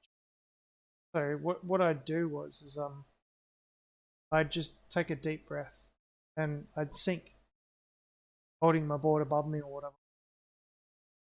And I'd basically hold my breath for about 30, 60, 40 seconds or whatever.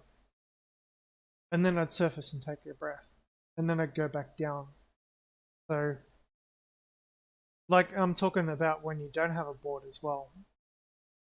If you're ever in a situation where you're caught in like a flood water or something like that, and you don't have the energy to get back to shore by like swimming madly, don't swim madly. Just take a breath, calm down, sink. When you need a breath, surface, have a breath, sink, and just keep rinse and repeat until you get back to shore. That's what I used to always do. Because even if you're in a situation like swimming is kind of difficult, you know, like if you don't know how to swim, especially like freshwater, but saltwater is easy. You can actually spend less energy by sinking, surfacing, sinking, surfacing, rinse and repeat over and over. That's how I used to swim, like, because my lower body is heavier than upper body. I have legs for days, and so I can't float on my back or like just float. So I learnt really quickly that if I breaststroke, if I sink, then breaststroke up, take a breath, hold my breath, sink. It takes less energy. Like, I've spent hours in the water, like without scuba gear or like anything like that, just by repetitively sinking, then going back up the surface for air, sinking, going back up the surface. It might be part of my DNA. Like, it's a weird thing. Like, I can hold my breath for a long time. And like, you use less energy that way. Like, if you need to make your way to shore, like, if you're gonna get sucked out, obviously, you know, like surface and like both hands up in the air help. But yeah, I used to freak people out with how comfortable I am in the water. I don't get scared by it. I used to go swimming in thunderstorms, like at the beach. Like I used to go bodyboarding and all that sort of stuff, like in the middle of a storm. You're like, oh yeah, the lightning's getting a bit close now. Time to head in.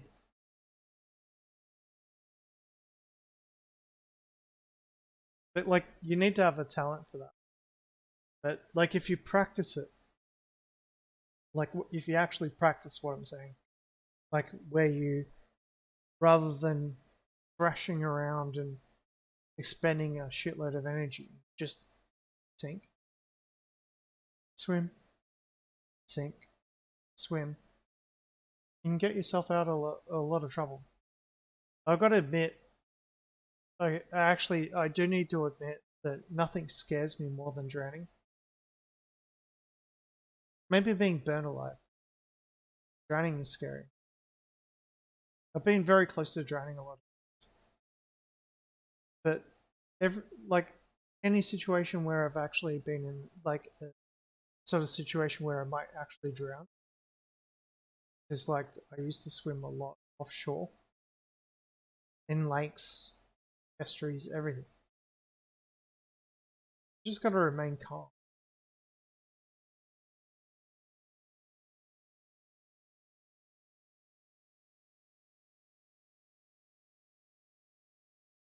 Anyway, funny story.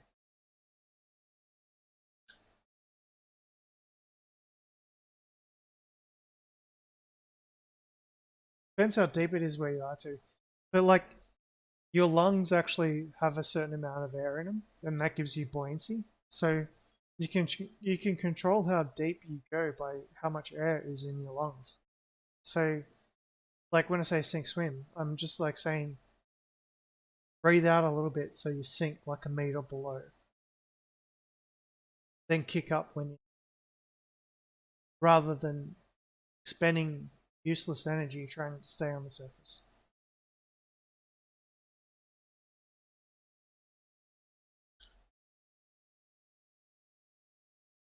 I used to do a lot of snorkeling, so it won't make sense to people who didn't grow up in the water.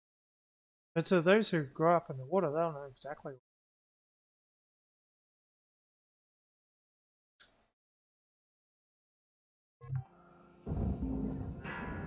Salvage registered. Transferring credits. What was that? Got a reactor.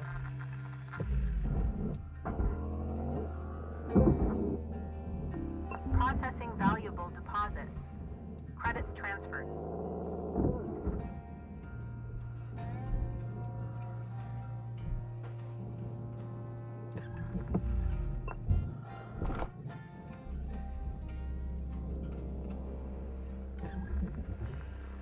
Let's get this reactor. I don't like this reactor.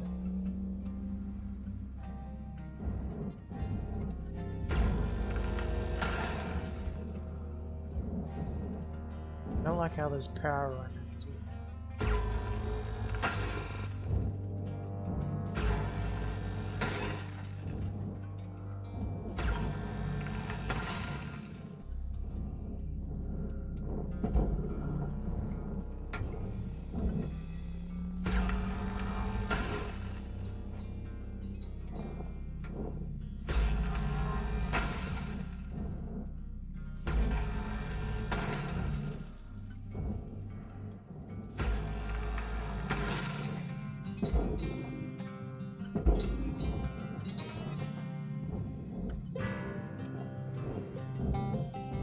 I don't like how there's like two power cells right now, specifically.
That's a little bit weird. I don't know why that would be. Go have a look at the inside.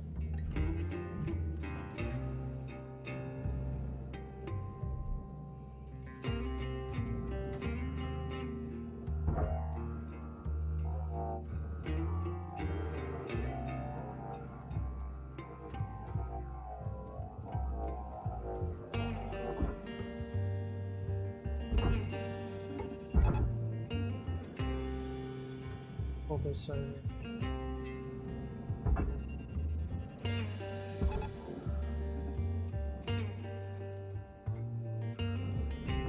Valuable object processed. Credits deposited.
Salvage accepted.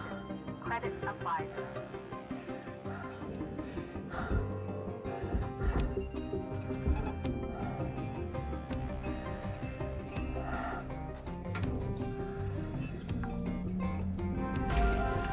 Salvage deposit registered.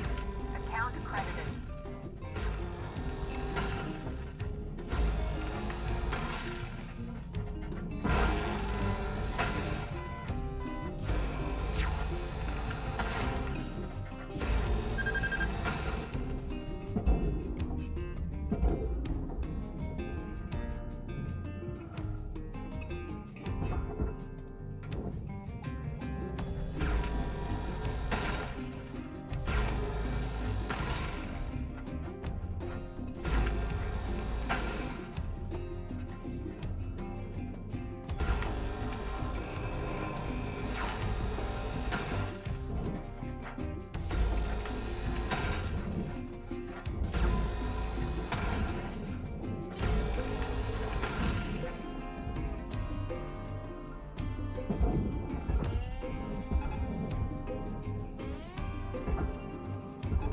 Tether supplies are dropping.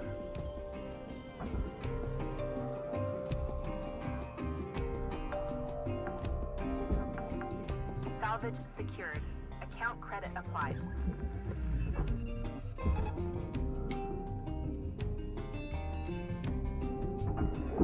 Warning. Your oxygen reserves are dropping below Salvage secured. levels. Applying credit. Processor deposit accepted. Credits awarded.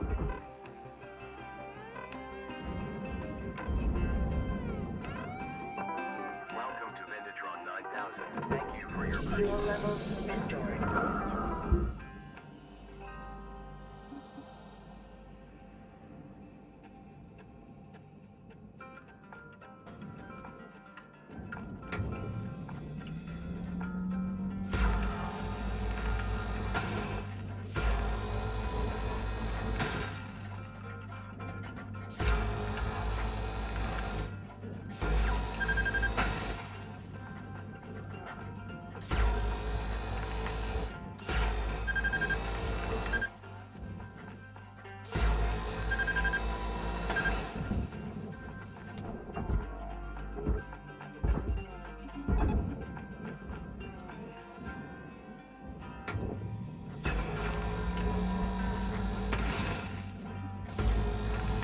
Valuable object accepted for processing. Cutter, we got 5 minutes left till we call her a day. We were out.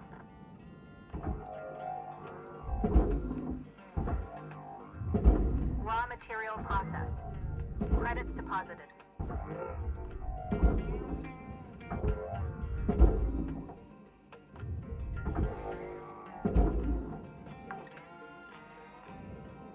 Salvage deposit confirmed.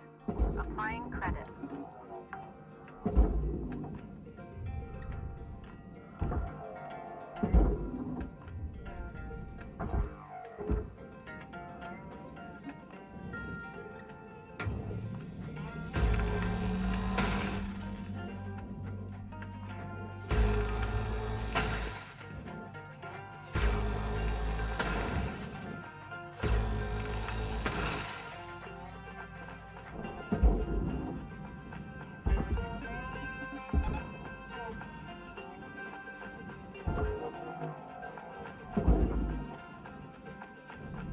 Deposit accepted for processing.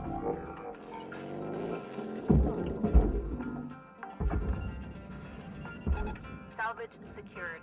Credits deposited.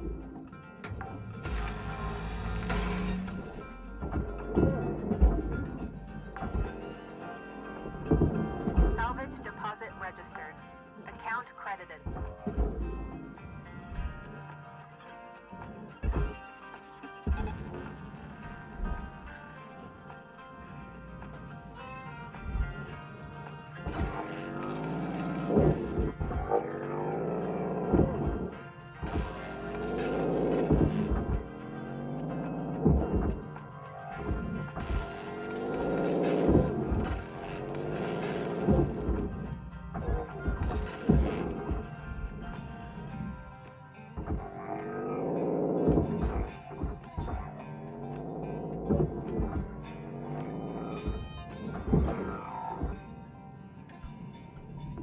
Processing valuable deposit. Credits transferred.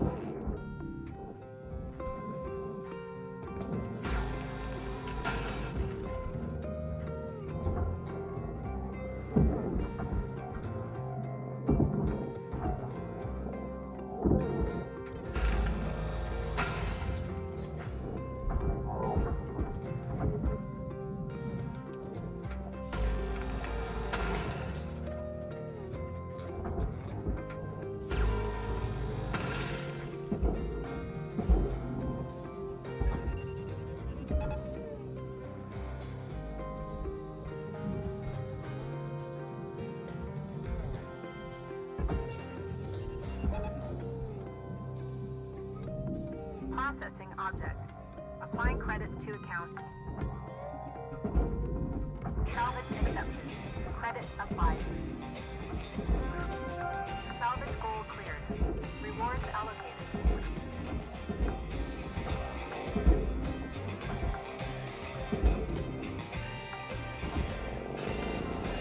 Salvage deposit confirmed.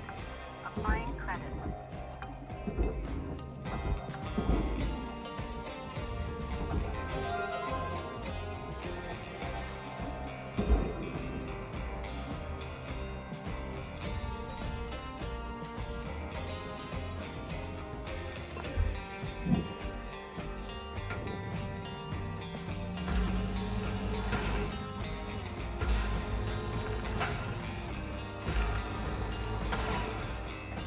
That's 1 minute left, Cutter.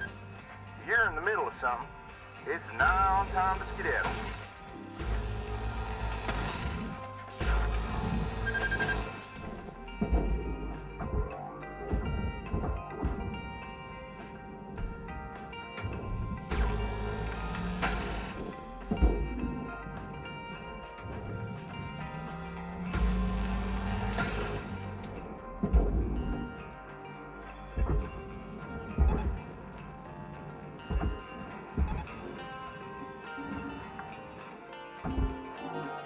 Salvage secured. Account credit applied. Processing valuable object. Credits awarded.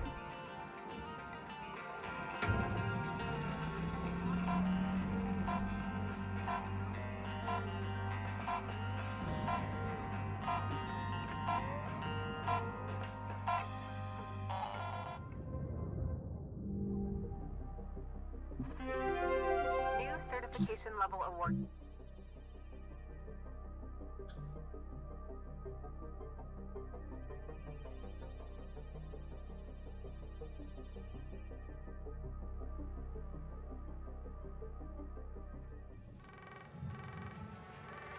Hello, Shipbreaker. You have 1 incoming transmission waiting. So,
"52, it's Hal.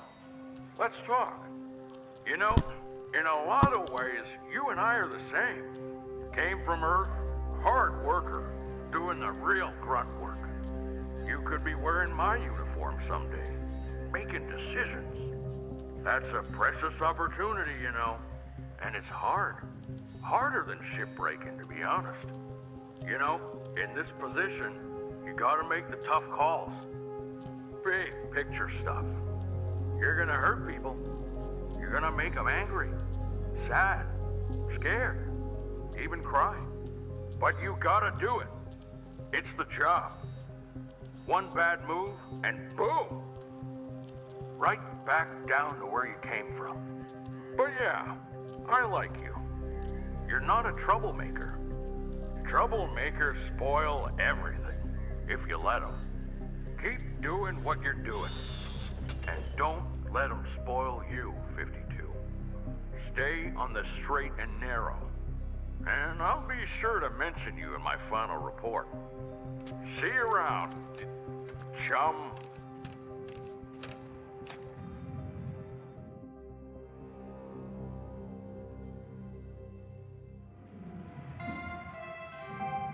Good morning, Cutter.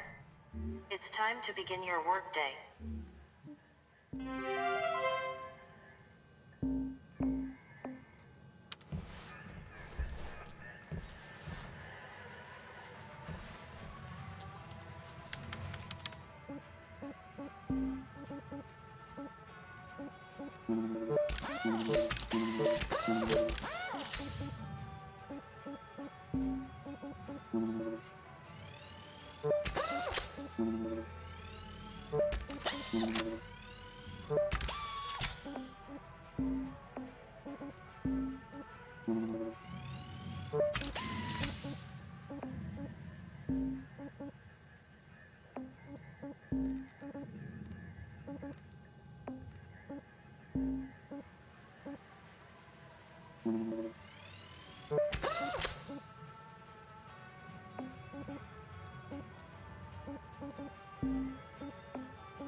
I'm not feeling great today, guys. I'll be honest. I'm looking at the reports, and this operation can do so much better. When I look at all of you, I see some very talented, hard-working, and extremely capable bodies. The problem is your minds. You're getting in your own way, tripping up on your individual wants and needs. Embody the company mind. Think of yourself as a physical extension of Lynx Corporation. That's how we'll succeed. Okay? Tomorrow, everyone take 5 before the start of the shift and really become part of the company, yeah? Rose out. People killed. Valuable object discovered. Credits deposited.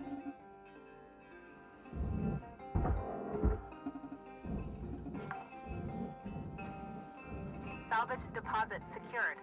Credits awarded.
Deposit accepted.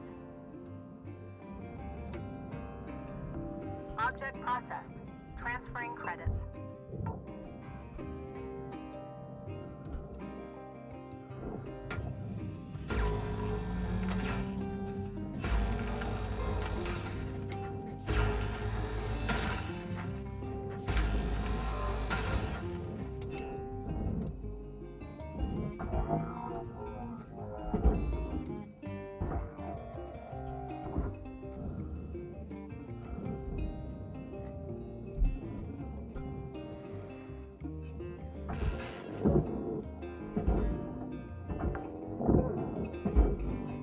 Salvage secured.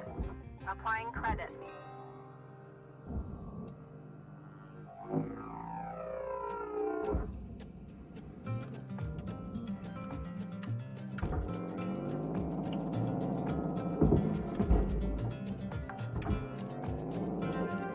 Salvage secured. Credits deposited.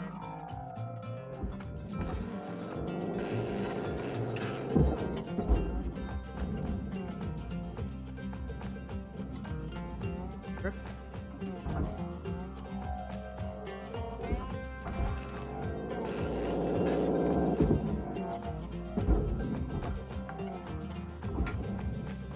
Salvage deposit secured. Credits awarded.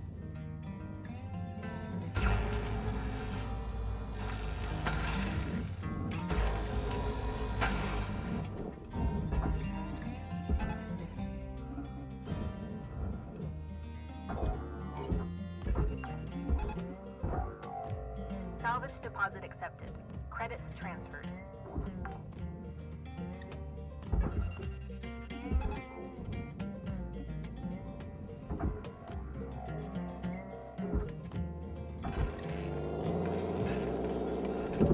Valuable object processed.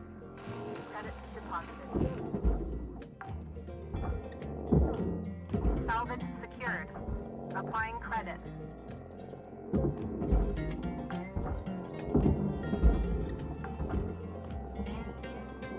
Salvage deposited. Applying credit to account.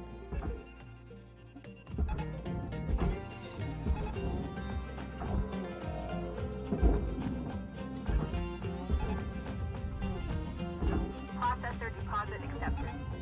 Credits awarded.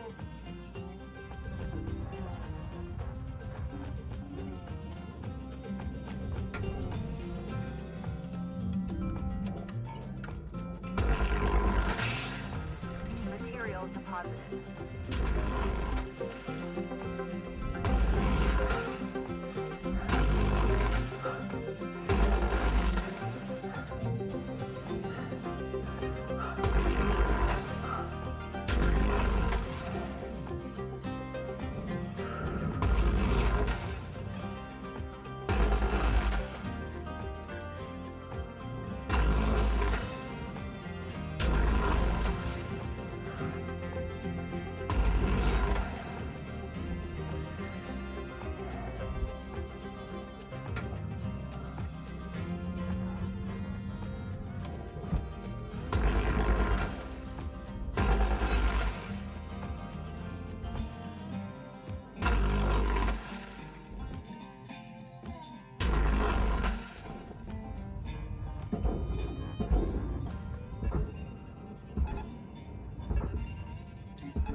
Salvage registered.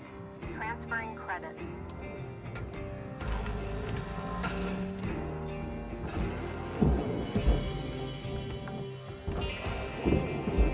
Salvage deposit registered. Account credited.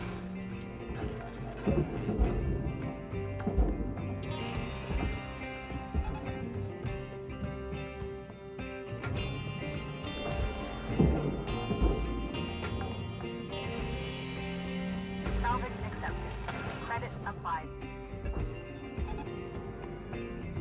Valuable object accepted for processing.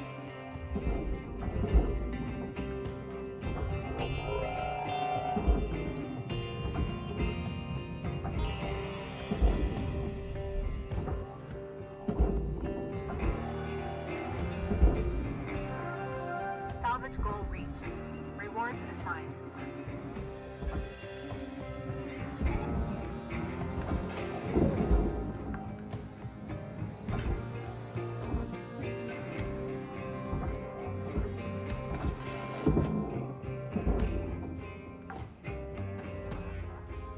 Salvage deposit confirmed. Applying credit. Valuable object processed. Credits awarded.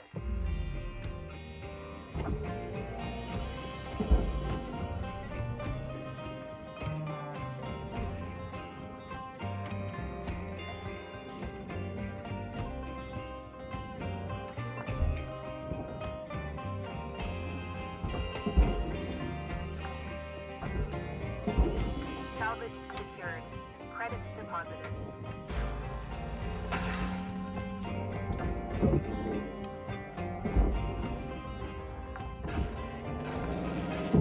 Salvage deposit accepted. Credits transferred.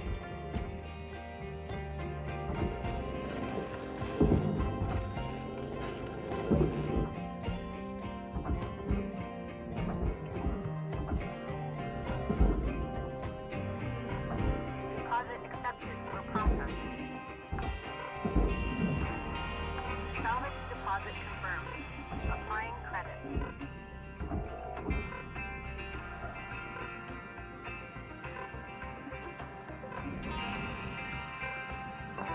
Welcome to Vintage 9000. Oxygen levels stabilizing.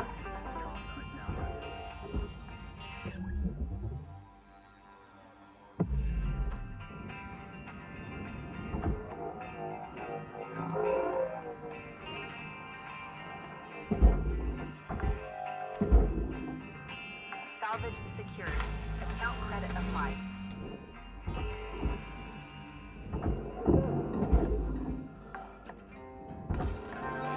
Salvage deposit registered. Account credited.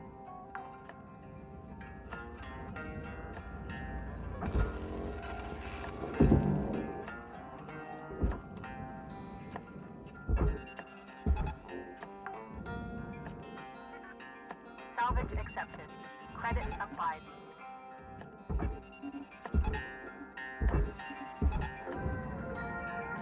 All right, Cutter. You got 5 minutes left in this ship before they turn the lights out on you. Pitter patter.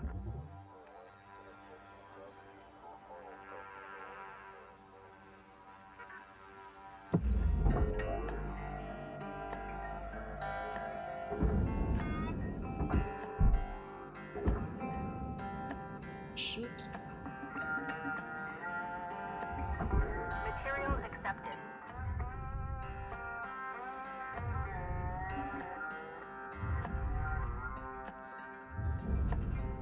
That much.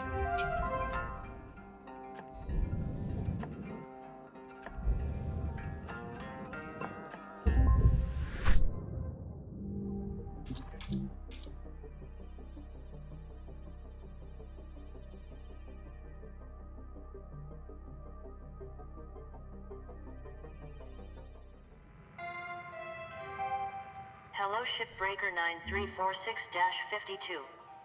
Lynx would like to share the following inspirational message. Some people dream of great salvage, while other people get up every morning and make it happen.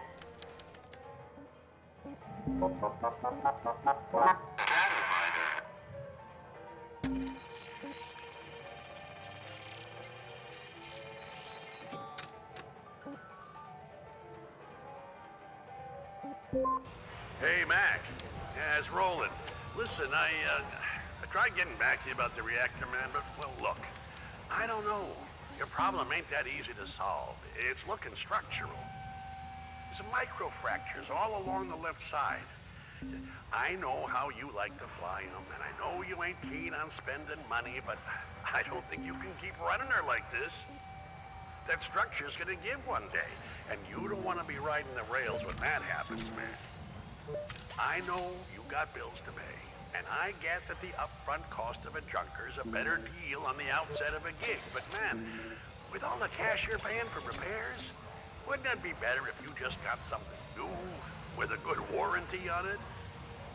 Don't get me wrong, Mac, you keep me in business, but I don't know. I can't help feeling this ain't a great business plan, or a great life plan for that matter. Anyways, when you get this, call me back. I think you should sell this one to Lynx for salvage.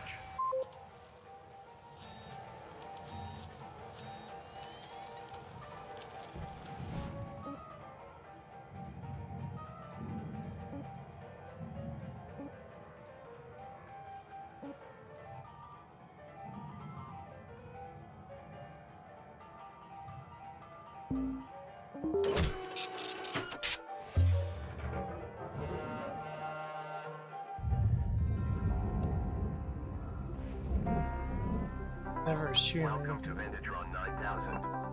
Welcome to Vendatron 9000. Welcome to Vendatron 9000. Thank you for your purchase. I'm not even actually checking the hazards because I'll check them as a ship.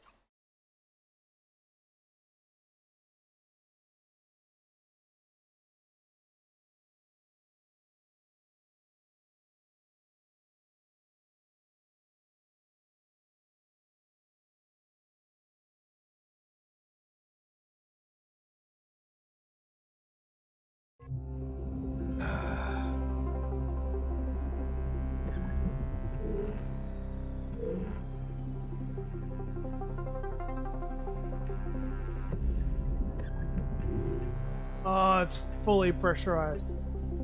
Fuck my life.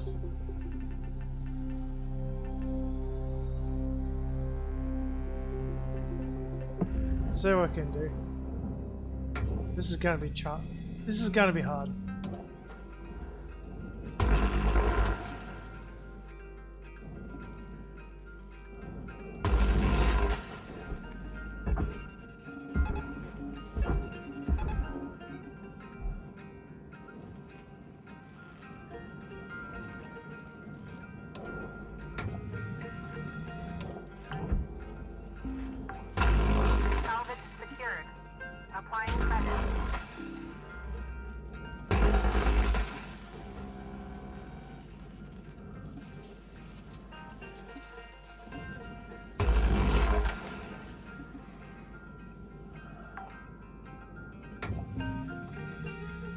Salvage deposited. Applying credit to account.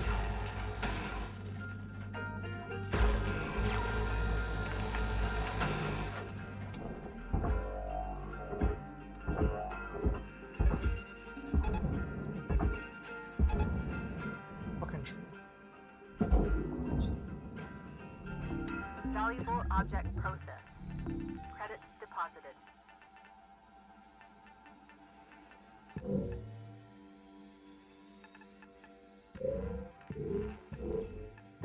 Ship is dangerous. Airlock depressurizing. See if I can do it at the front. Airlock pressurizing.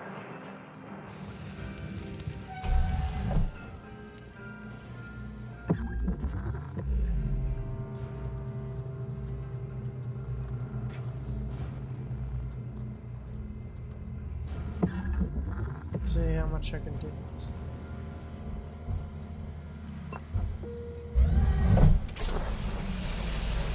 Air pressure level decreasing.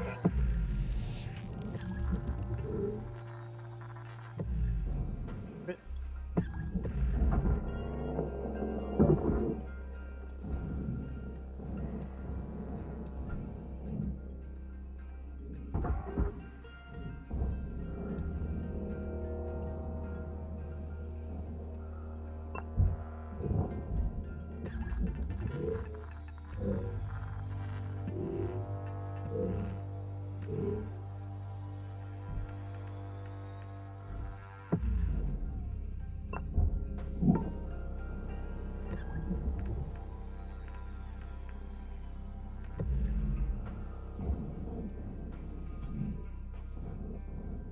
Fuck.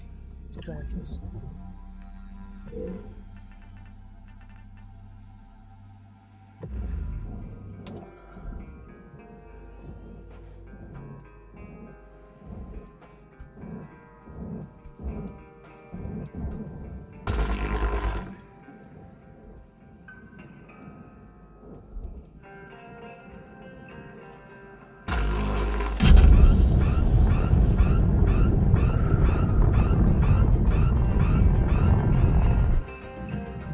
That was lucky.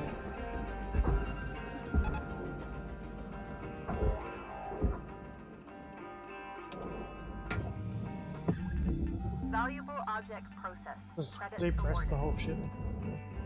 That'll work.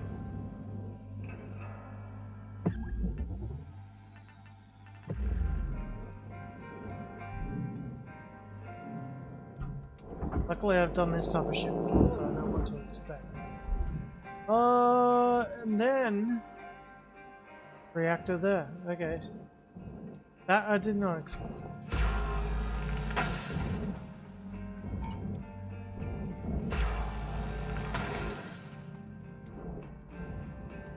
Z.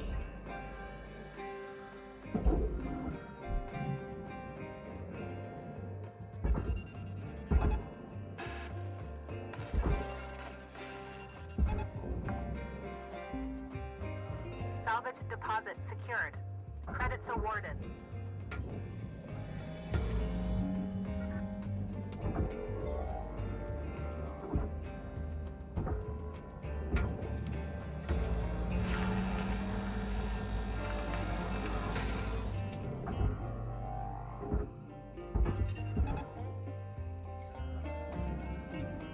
Days.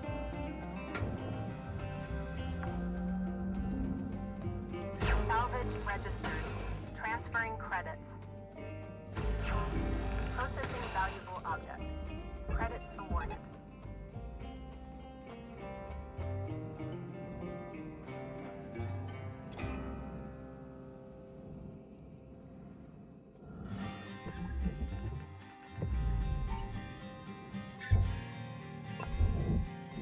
Airlock depressurizing.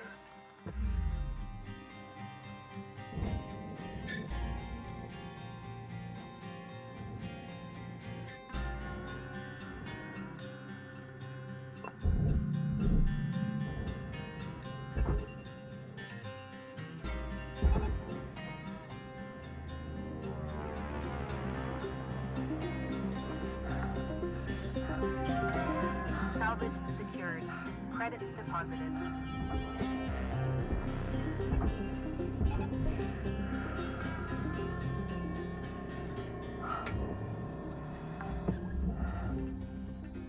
Salvage deposit secured. Credits awarded.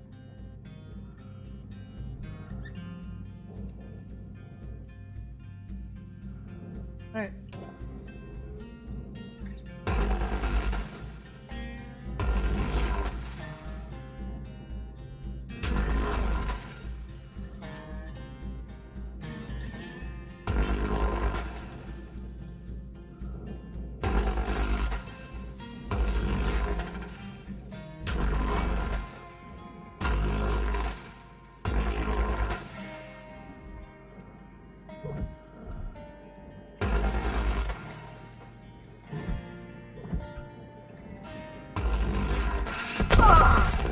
Shit!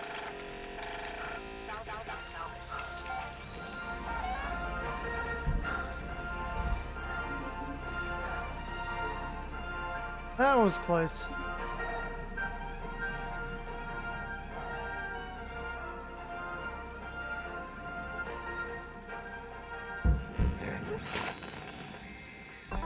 Welcome to Vendatron 9000. Thank you for your Pulse levels stabilizing. purchase. Thank you for your purchase. Thank you for your purchase. Address restored.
Material deposited.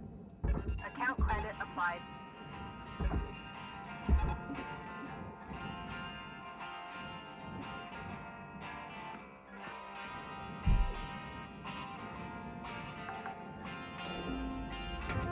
Salvage deposited. Applying credit to account.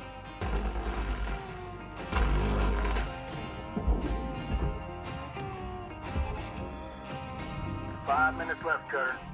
How you use them is entirely up to you. We were out.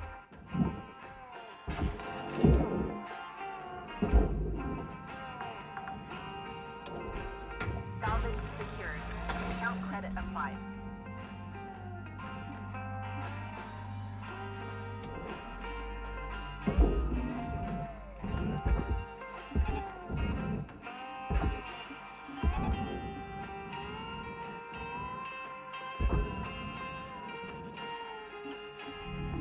Valuable object processed.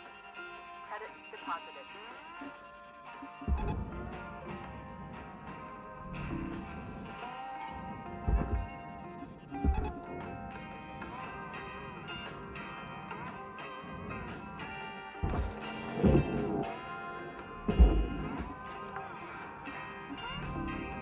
Salvage registered.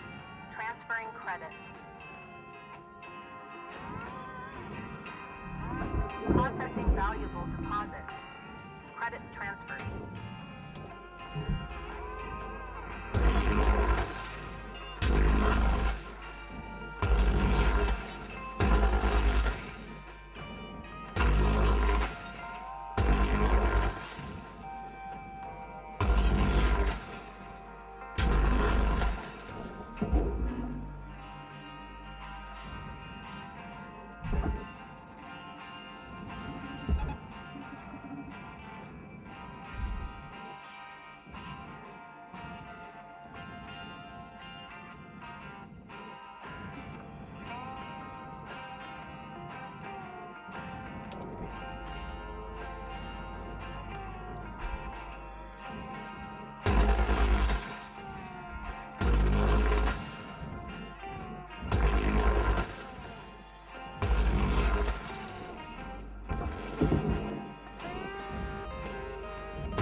Credits transferred. Valuable object accepted for processing.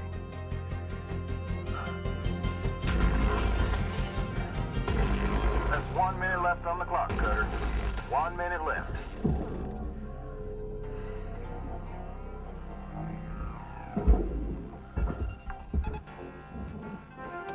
Salvage accepted. Credit applied.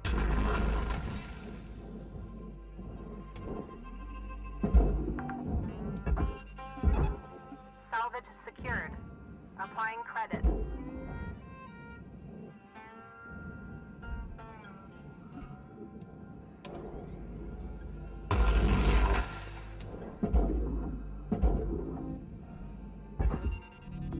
Deposit accepted for processing.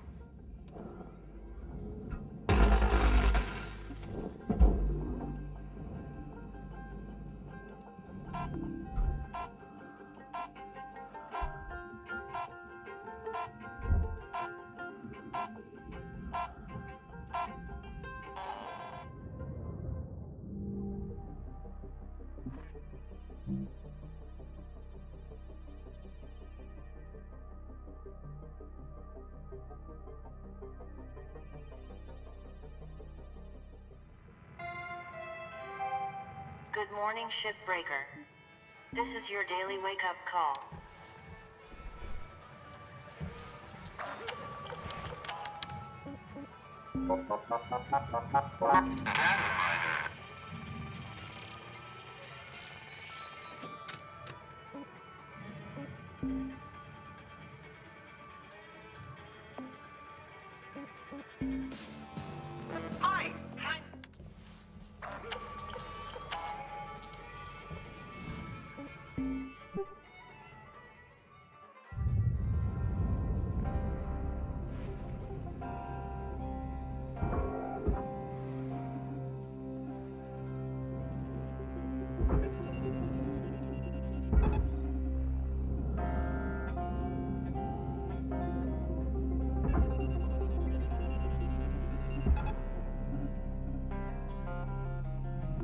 Processing object. Applying credits to account.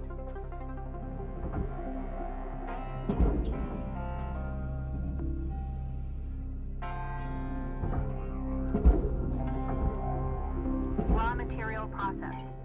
Credits deposited.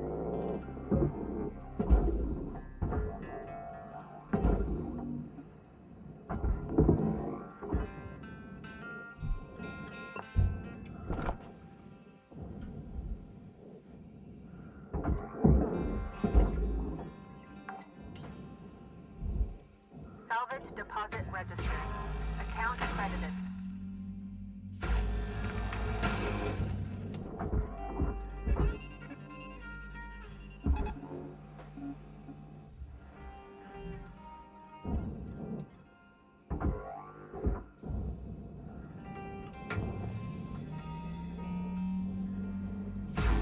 Processing valuable deposit.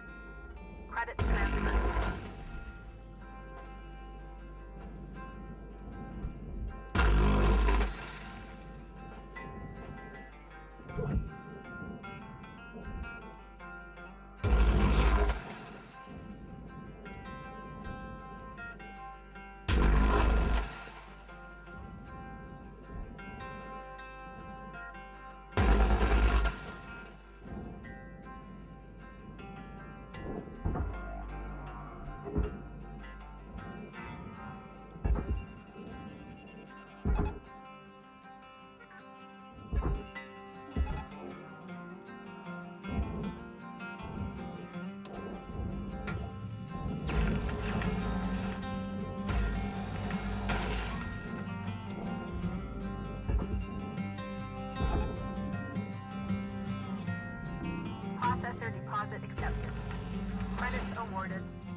Fire damage detected.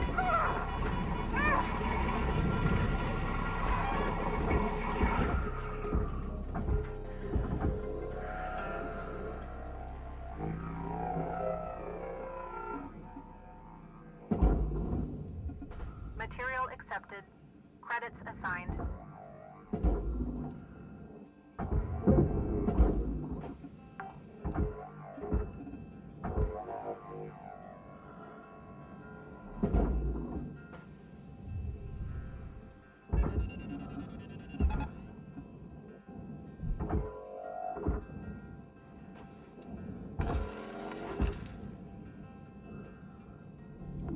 Object processed.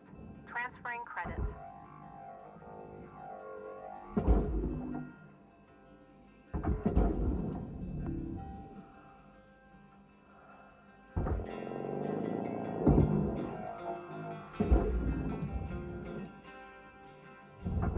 Raw material deposited. Transferring credits.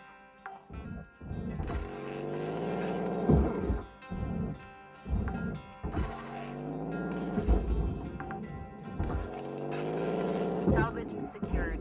Credits deposited.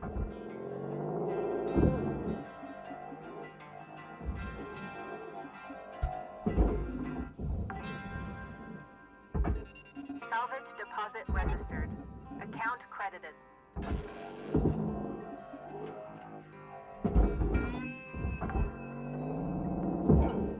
Salvage deposited. Applying credit to account. Salvage goal obtained. Additional rewards assigned.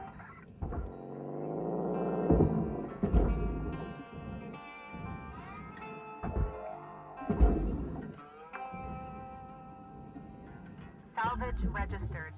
Transferring credits.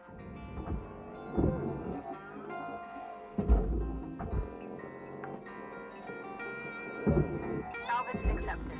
Credit applied.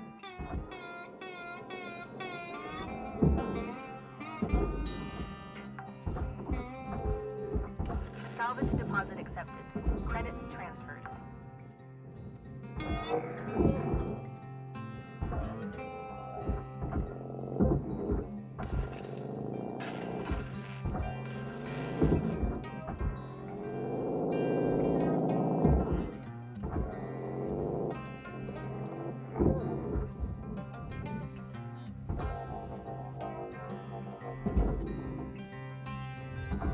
Material accepted. Credits transferred.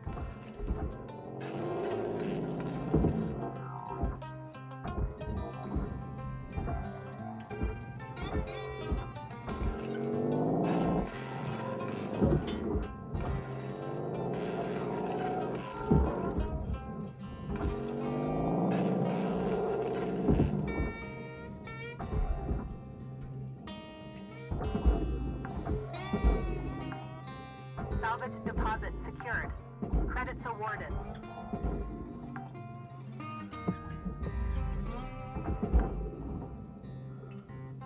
Salvage secured. Applying credit.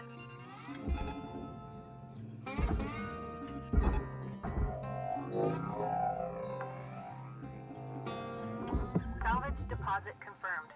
Applying credit.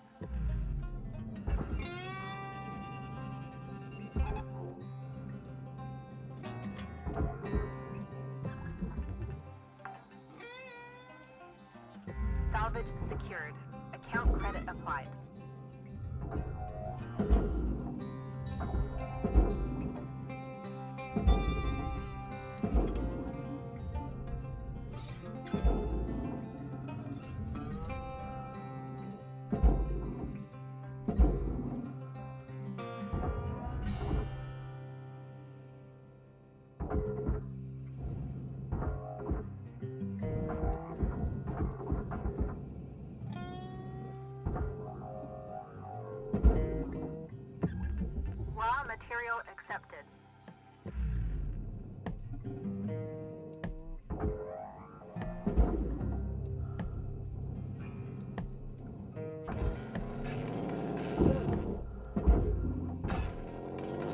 Salvage secured. Credits deposited.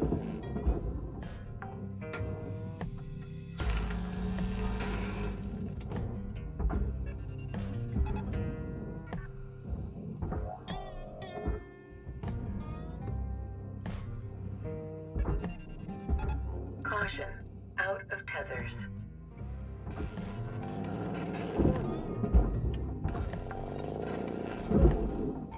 Salvage deposit registered. Account credited.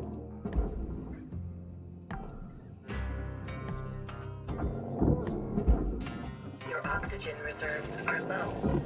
No Salvage secured. Account credit applied. Salvage goal met. Rewards will be paid.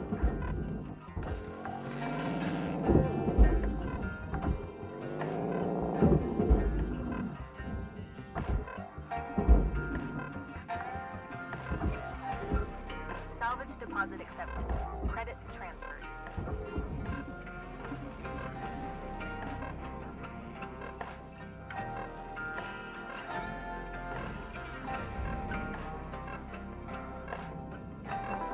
Welcome to Vindatron 9000. Thank you for your... oxygen levels stabilizing.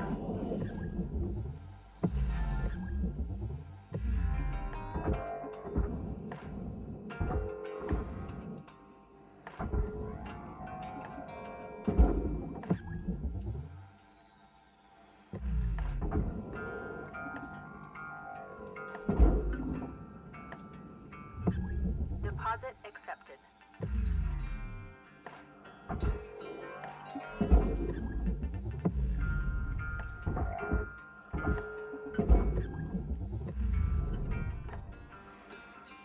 Cutter, there's 5 minutes remaining in this shift. Get in while the getting's good. Weaver out.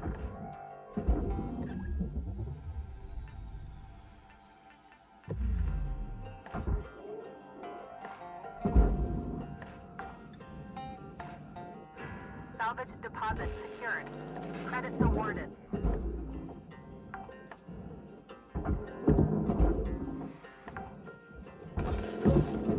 Salvage deposit confirmed.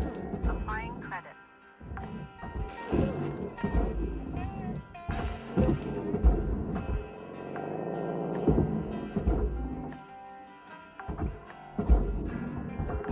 Salvage secured. Applying credit.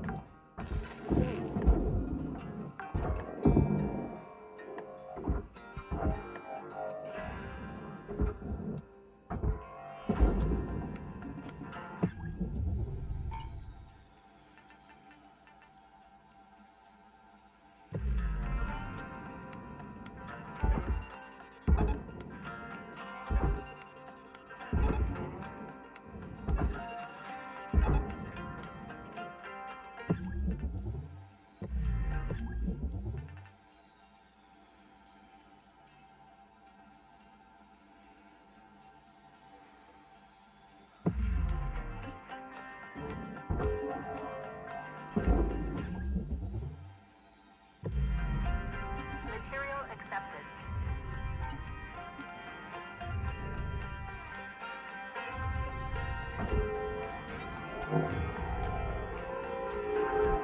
All salvage goals have been met. Rewards maximized.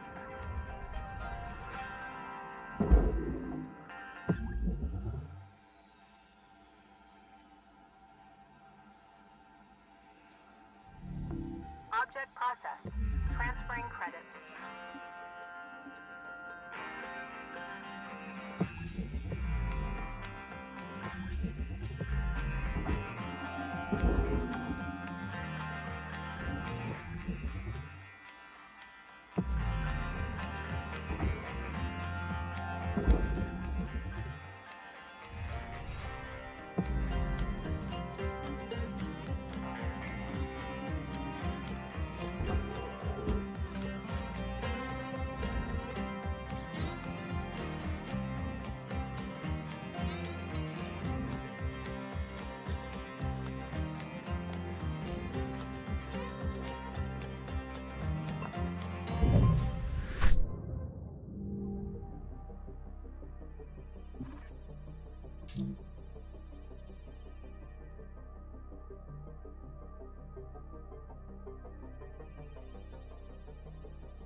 Good morning, Shipbreaker. Please enjoy the following inspirational message. Success is not the key to happiness. Happiness is the key to success. If you love what you do, you will be successful. I reckon I'm gonna call it there.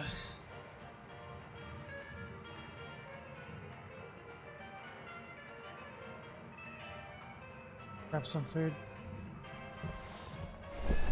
Pretty good effort. Still haven't died. Fuck yes.